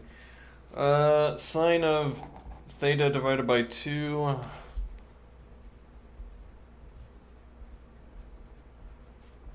is equal to plus or minus the square root of the cosine, 1 minus the cosine of theta, divided by 2. Okay. Cosine of theta divided by 2 is equal to 1 plus plus or minus the square root of 1 plus the cosine of theta divided by 2. Okay. So, 2 times, let's see, plus or minus the square root of 1 minus the cosine of theta divided by 2. Okay.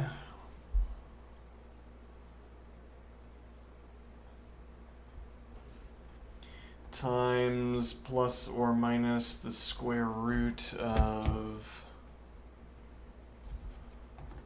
1 plus the cosine of theta divided by 2. And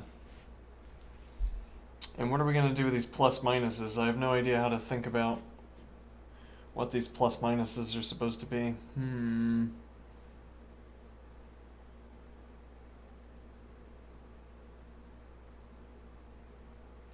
Though, interestingly, we have... let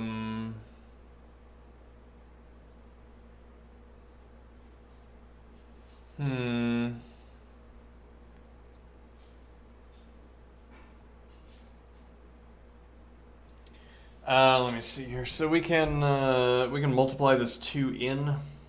Oh, so we have both cosines, right, which is what we wanted. We need both of these as cosines.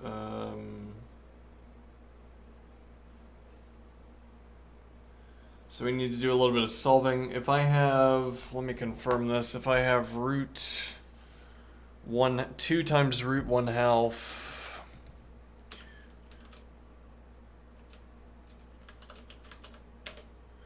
that is equal to 4 divided by 2 to the 0.5. Well, so it'd be 1/2 to the 0.5. And if I multiply that by 2, I square the 2, and then I have 4 divided by 2 to the square root. Yep, okay. So this will be equal to plus or minus the square root of 1 minus the cosine of theta times plus or minus the square root of 1 plus the cosine of theta. Okay. Then what? Then... Well, what is theta in this case?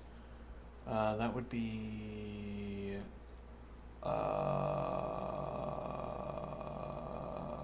let's see...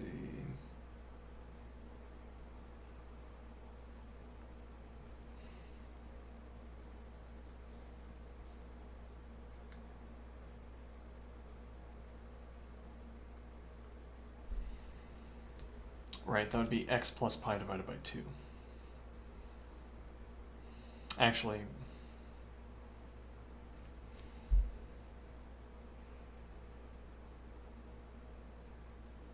I've confused myself. Hold on.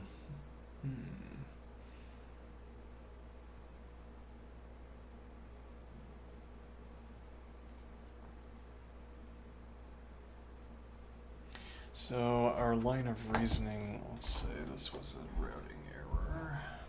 Our line of reasoning was saying sine of alpha plus the sine of beta is equal to 2 times the sine of alpha plus beta divided by 2 times the cosine of alpha minus beta divided by 2. Okay.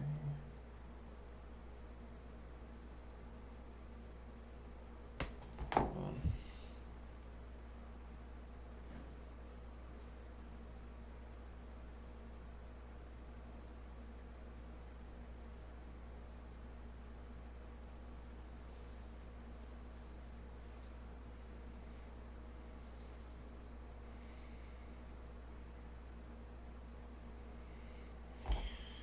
Okay, so now, what?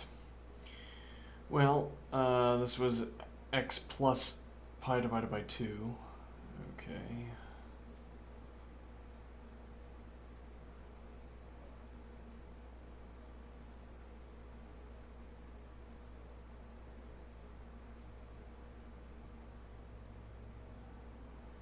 don't understand what we're doing.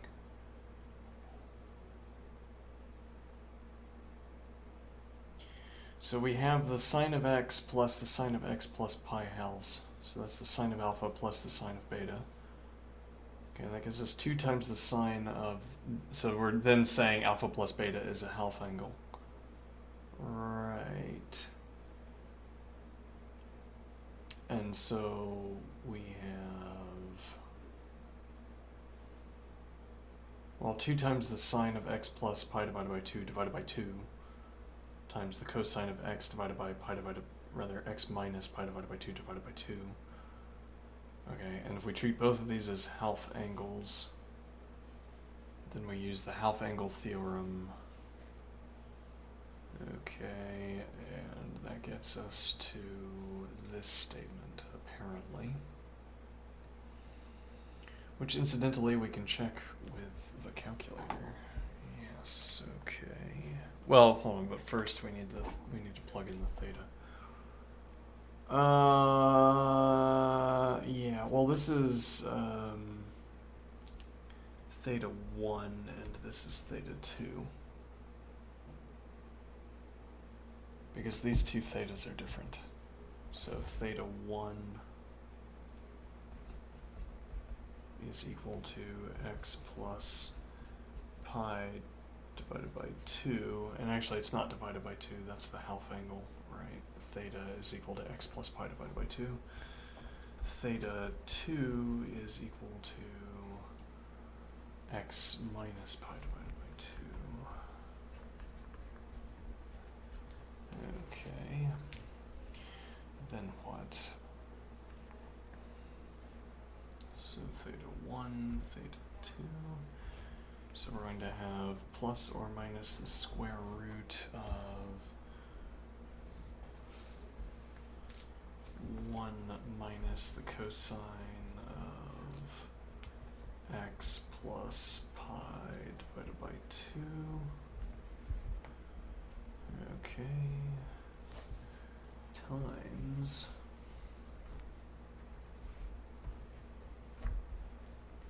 plus or minus the square root of 1 plus the cosine of, must be bracket again. I feel like something's probably gone astray, but I always feel that if these, when these calculations drag on this long.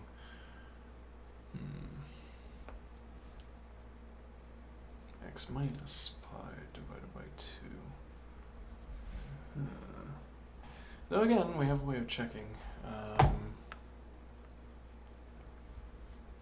Okay, how do we check? So I'm going to say 1 minus the cosine of x plus pi divided by 2 to the 0.5. Okay. And 1 plus the cosine of x minus pi divided by 2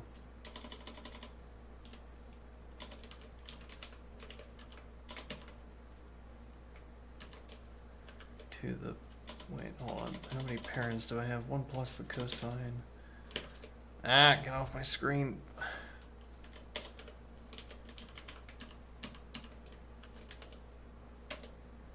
Alright, that seems sensible. And now if I f1 times g1,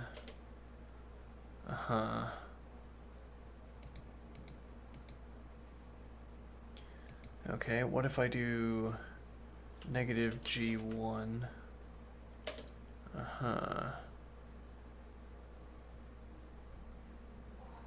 And I say P1 times H1. I don't think this is giving us what we wanted. No. Let's retrace our steps.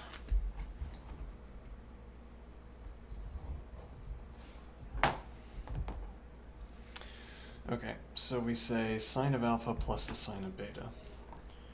Sine of x plus the sine of x plus pi divided by 2. Now, are we correct up to that point? Surely.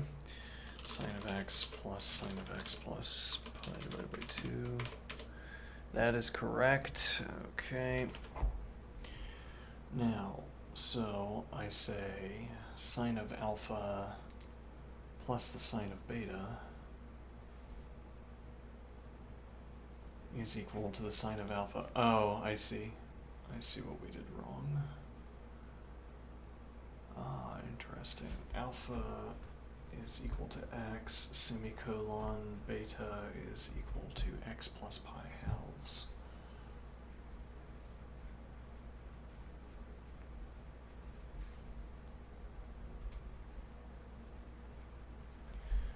Alright, so now when I take, let's see, I'll make note that that's where we were wrong before. And actually that makes this not a routing error, but an actual error. Okay. Now sine of, okay, so our formula is 2 times the sine of alpha plus beta divided by 2 times the cosine of alpha minus beta divided by 2. Okay. Plus the sine of, well, yeah, okay, plus the sine of x. No, we don't need that. We don't need that because that's already the sine of alpha.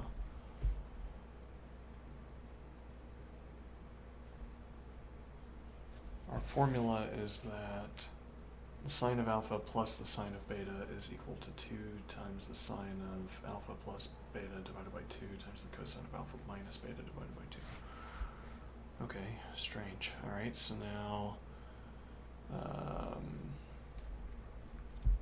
now I say theta 1 is equal to alpha plus beta is equal to 2x plus pi divided by 2, and theta 2 is equal to alpha minus beta, which is x minus x plus pi divided by 2, which is equal to negative pi divided by 2.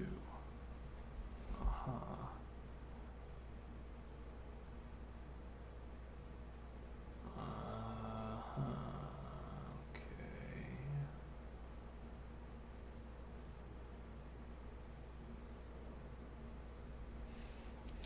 So now we're going to have, well, so this is actually,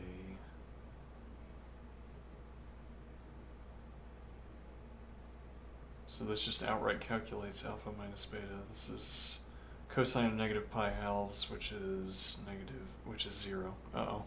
Wait a minute. That's not good.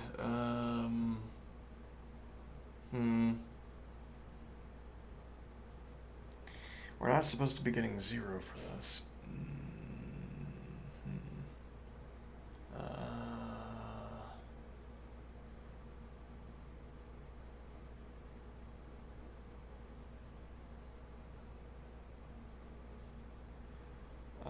Curious. Let me see here.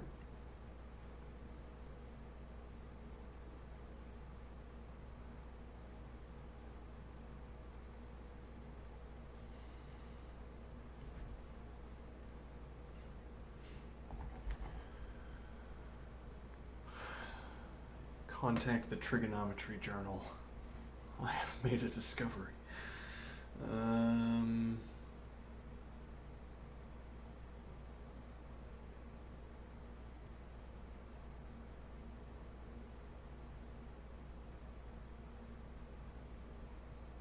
Oh, but wait a minute, no. This would be, oh! Well, look at there. We actually just stumbled into the solution. Well, we didn't exactly stumble into it, but this is alpha minus beta. Let me think here. Right, alpha minus beta is equal to this. Okay. Yes, because alpha is x and beta is x plus pi halves now, so this is 2 times the sine of 2x plus pi divided by 2 divided by 2 times negative pi divided by 2 divided by 2. There we rather the yep, I'm just gonna no, we can actually, so these erasers that you get with each of these pencils are ludicrously oversized, and actually I need to look up if they're rubber or not. If they are rubber, then we're going to be using them, because as rubber erasers go, they're quite good. If they are plastic instead, then we should be using our rubber eraser, because I don't like using plastic. Actually, we also need to erase the... But okay, so yes, we have way too much eraser for each pencil, given my current eraser usage rates. Negative pi divided by 2 divided by 2. Negative pi fourths, you might say. What is the cosine of negative pi fourths? Well, that would be root 2 over 2. Positive root 2 over 2. So we have a multiplier of 2, and then we have root 2 over 2, so we have root 2 as a multiplier, times the sine of x, 2x divided by 2, plus pi divided by 4. And that is in fact what it is. Alright, we have derived it. Okay, is that what we wanted to do? Yes, actually, because now we can say, so y is equal to root 2 sine of x plus pi divided by 4. And now what happens if I instead say x is equal to root 2 times the sine of x plus pi divided by 4? Well, that's going to be x divided by root 2 is equal to the sine of x plus pi divided by 4.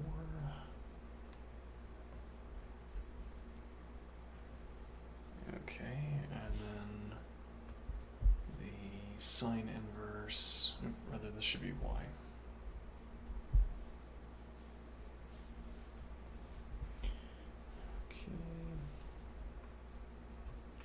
And now we have the sine inverse of x divided by root 2 is equal to y plus pi divided by 4.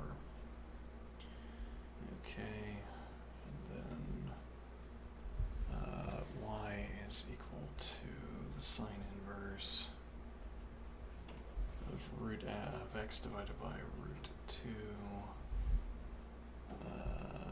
minus pi fourths. Okay. Which we did not derive, as it turns out, by looking at the table of values. No, we did not derive it like that. Which might have been the point. Yeah, well, whatever.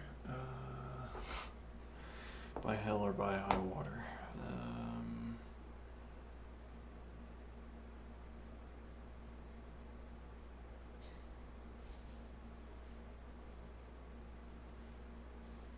Okay. Then what? Camera correct. Alright.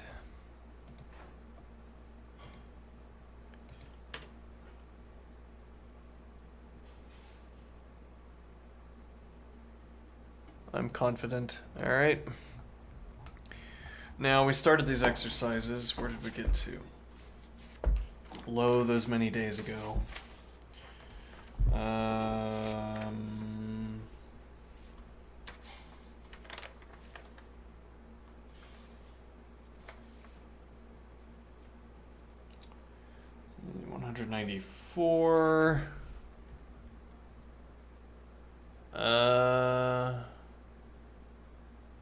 Use the graph of f to sketch the graph of its inverse function. All right.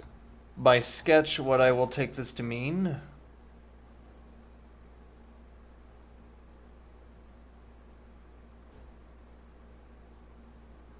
We'll make a table of values. Okay.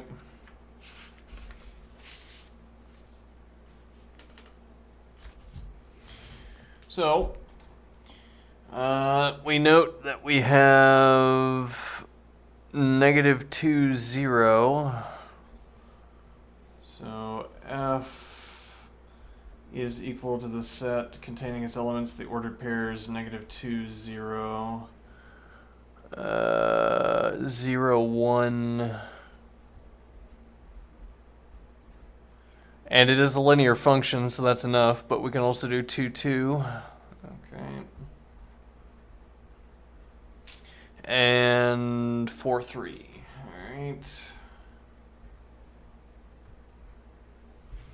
F inverse is equal to the set containing its elements. Well, it's not equal. Actually, if we want to be precise about this, I guess we do like a reverse subset sign here if we don't want to erase too much. All right, sure. We'll have the ordered pair is 0, -2, 1, 0, 2, 2, and 3, 4. All right. Which is a subset of f, which is a subset of f inverse. Okay. Now what is the idea? Now we do a little bit of this.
Okay, sure.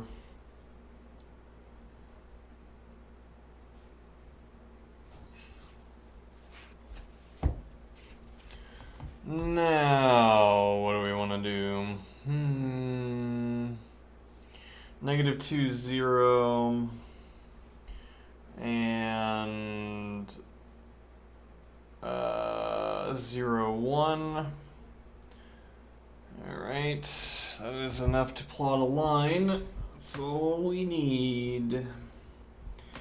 All right, and then what? Then we have 1, 0. Okay. And we have 0, -2.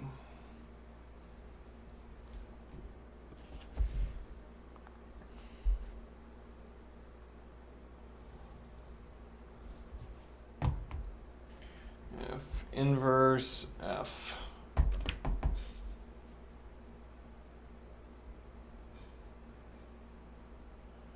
Okay, we could also take this as an opportunity to practice plotting with Racket plotting software. Actually, I think if we're gonna do that, we could come back at the end. That's an option anyway. Okay.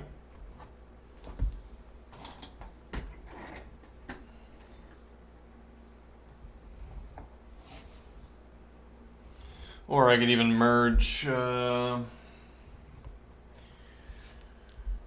daily leak code session. I just go through the calculus homework and do all the plotting with Racket. Maybe. Let's see. Alright, so that was number 195. 196. Alright, we have F is equal to, rather, the set containing as elements the ordered pair. So we have 0, 1. And that is our only point that we have. Nope, we also have negative 1, 2. It looks like negative 2, 4. Ah.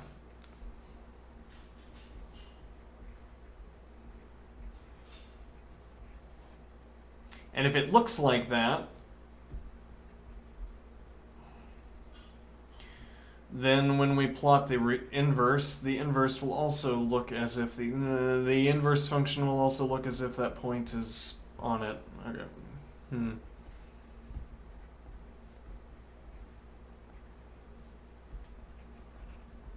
All right. Now I will sketch another graph.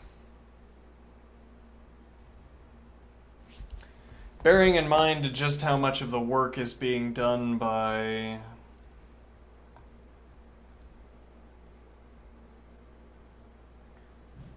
knowing the shape of the graph in advance.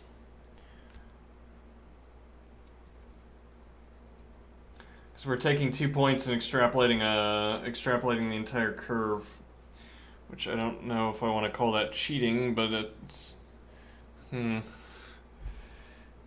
makes us think we're doing something more than we are, maybe.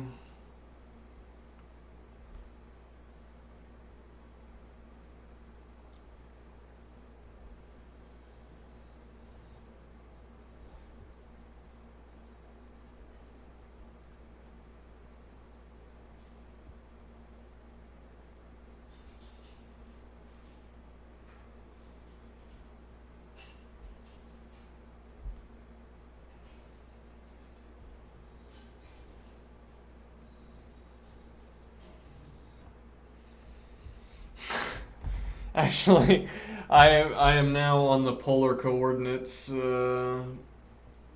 train. I want to be able to draw circles with my compass instead of drawing grids. So we have 1, 0. Okay. And we have 0, 1. Alright. And now we have negative 1, 2. And we have 2, negative 1. And then we have 4, negative 2. And we have negative 2, 4.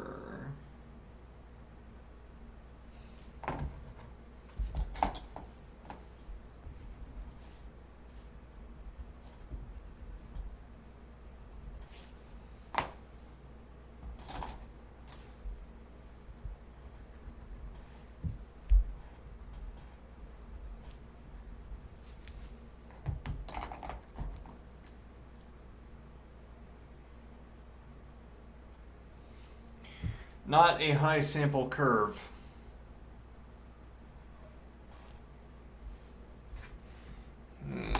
Okay.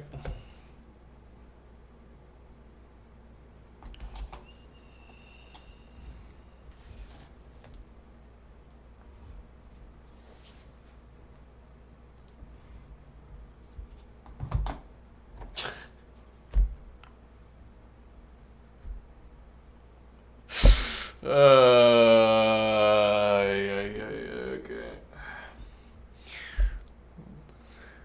A little bit of dark humor went through my head.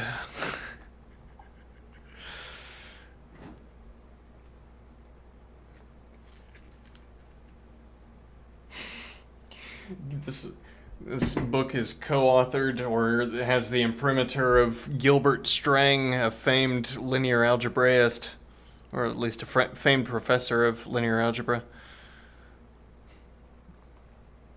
Back in my day, these calculations were live fire exercises.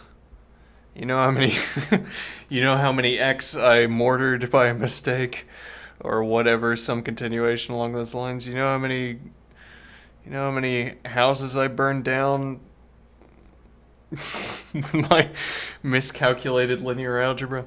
Okay, so I'm not sure what this function is trying to tell me. I guess it's trying to tell me this is a piecewise function and it has two linear components. Though then we don't really have enough information to know.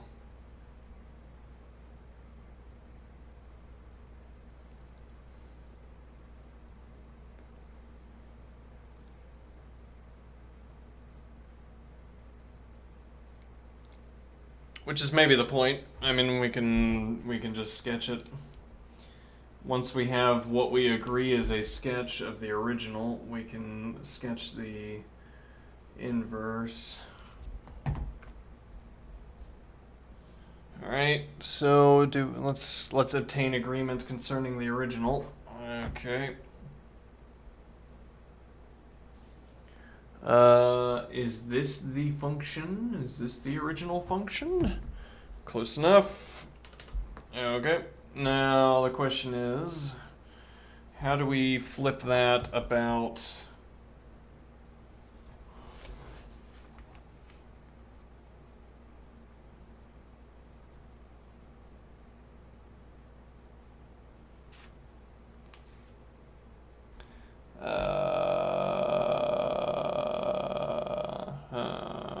Let's see here.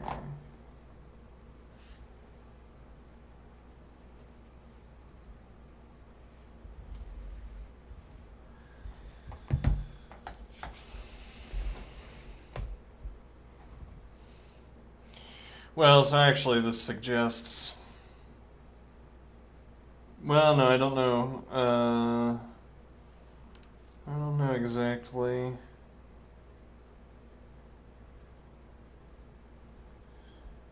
This suggests what? Well, so we could plot all of the points by doing this, right?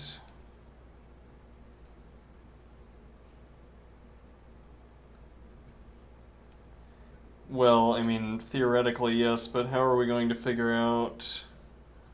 Well,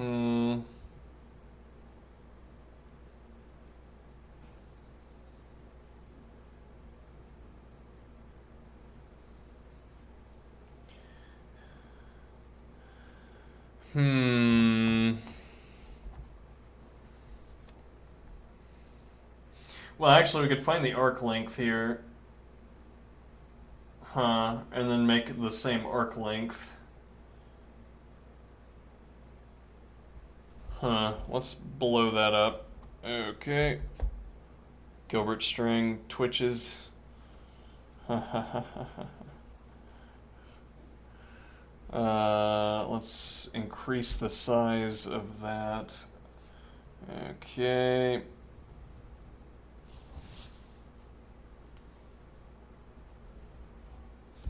What am I increasing the size of? So we're gonna have... Not obvious that the increase in size is going to be apparent.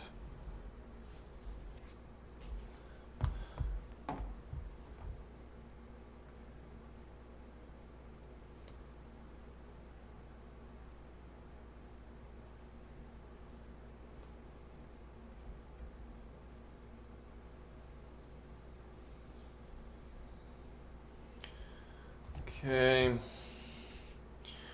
Guess what I want to do here is say... Huh. This would have been the better way of doing it. Maybe. Alright, now, what is the idea? So this has an angle. Yeah, okay, so there's a value here. Yeah, I feel like we need to draw this larger. Okay.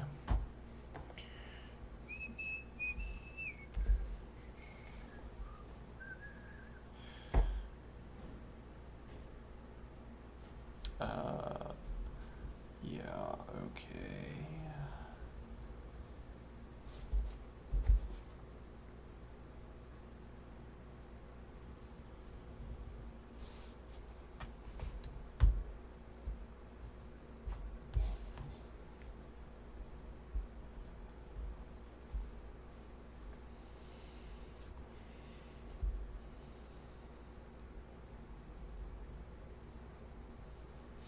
Actually, I'll include. Well, no, it's if we're gonna get this large, then proportionally speaking, we can't include that. Yeah, okay. Alright, so now what? Alright, so I choose one of these.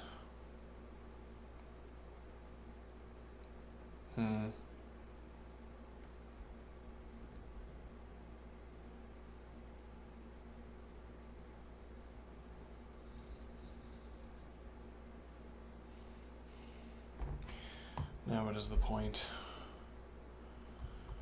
So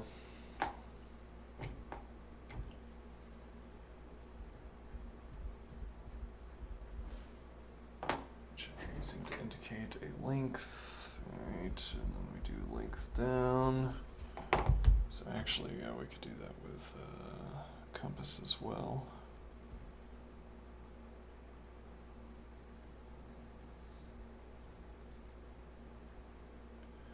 Alright.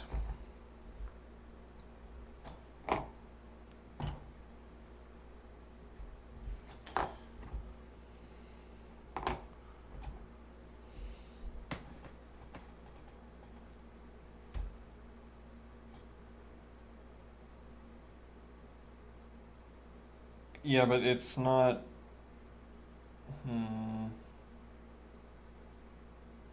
It's not about the x-axis. Indeed, it is not. It is reflected about this.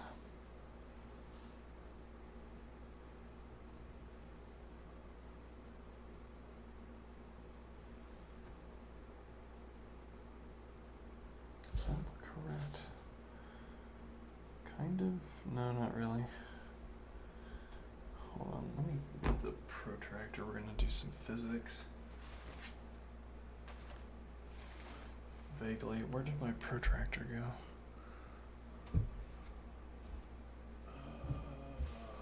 Did I hide it because it had a brand label on it? Oh, there it is.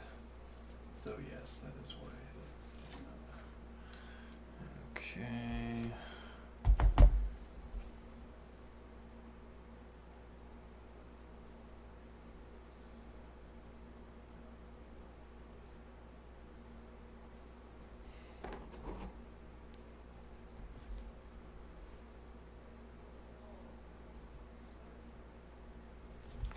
There is our 45-degree angle. Physics gave me that line, but that line is not the 45-degree angle. Though it is close, it's a pretty good approximation. Kind of. Alright, that should have been colored something different. Yeah, okay.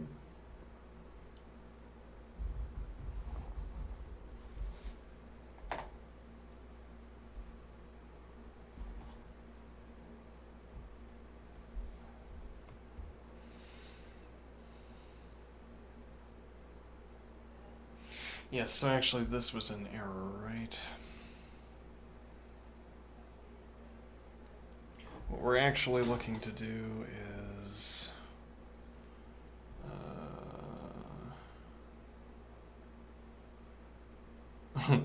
yeah, that works. Okay, so if I draw these circles...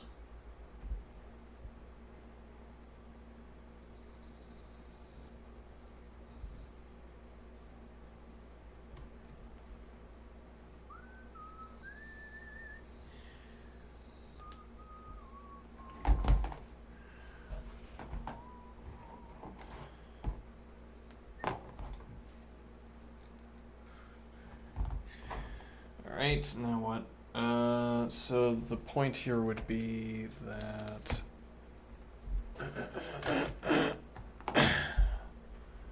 the point would be that if I draw the tangent line,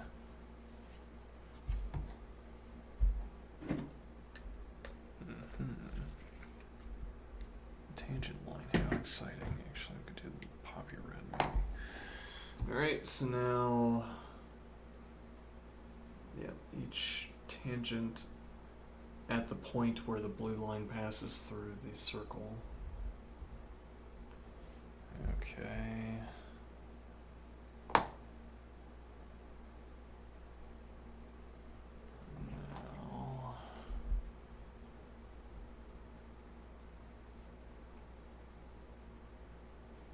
yeah, though that also is not so easy to discern.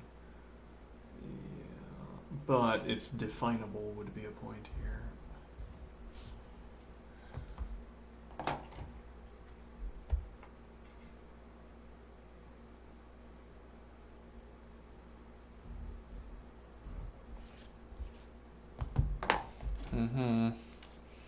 Not sure that's getting us the perpendicular lines we were looking for, but whatever. Alright, so now grass green, no, true green, in fact.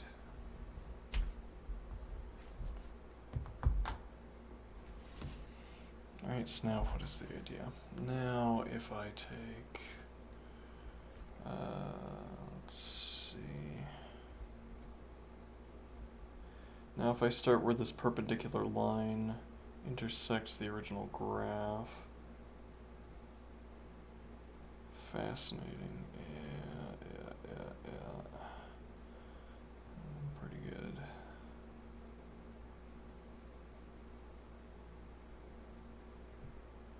Is that correct though?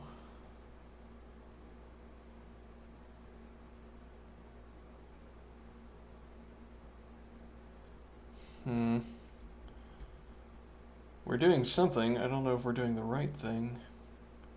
And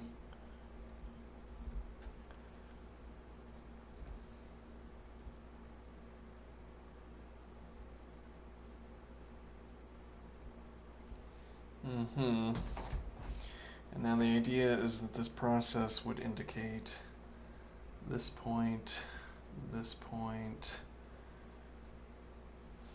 this point, curiously. Well, you know, 2 points is technically enough. We'll just take those two, even though ignoring the other points.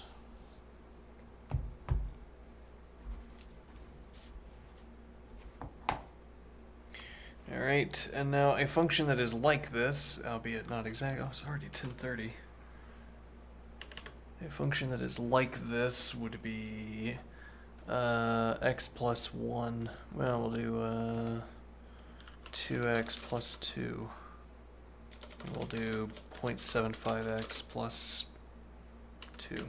Okay, and now if I do... Well, so if I said that is the function, what would the inverse function be?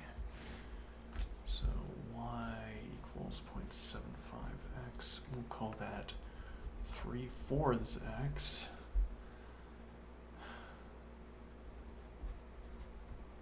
I recall being a child and thinking, why don't we just do everything with decimal values? That makes more sense, doesn't it? No, it doesn't. Alright, 4/3 y is equal to x. F inverse of x is equal to 4/3 x. Alright, so now we go back over here.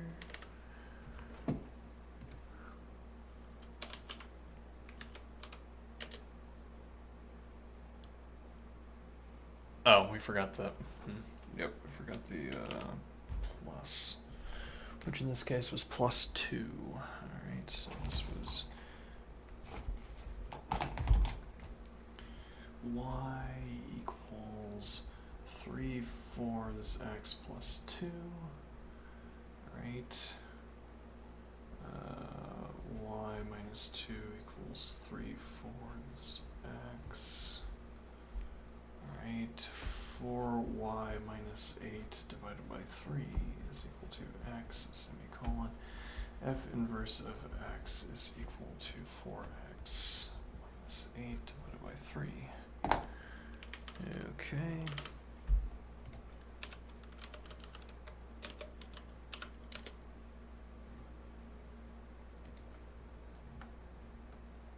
Mm-hmm.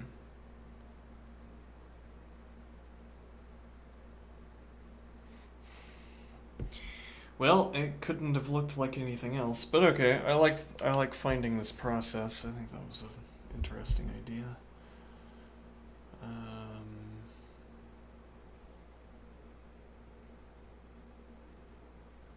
Interesting to note that, in fact, we do not intersect at the same, like we don't intersect at -2, as you might have expected. And as I was anticipating with this green up and green down. In fact, that is not the case. Point is that each of these lines is perpendicular to blue, so if there's a point to be reflected across, that reflection will fall on a circle that connects the two, and well, yeah, a circle centered at the origin. I'm not sure exactly though why that would be the case, but a circle centered at the origin that falls. A circle centered on the origin will select 2 points on each of these perpendicular lines, and those 2 points are the original point and its reflection. Okay. Anyway.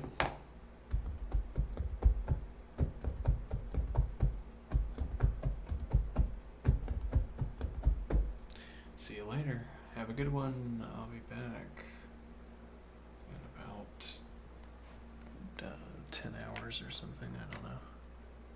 11 hours.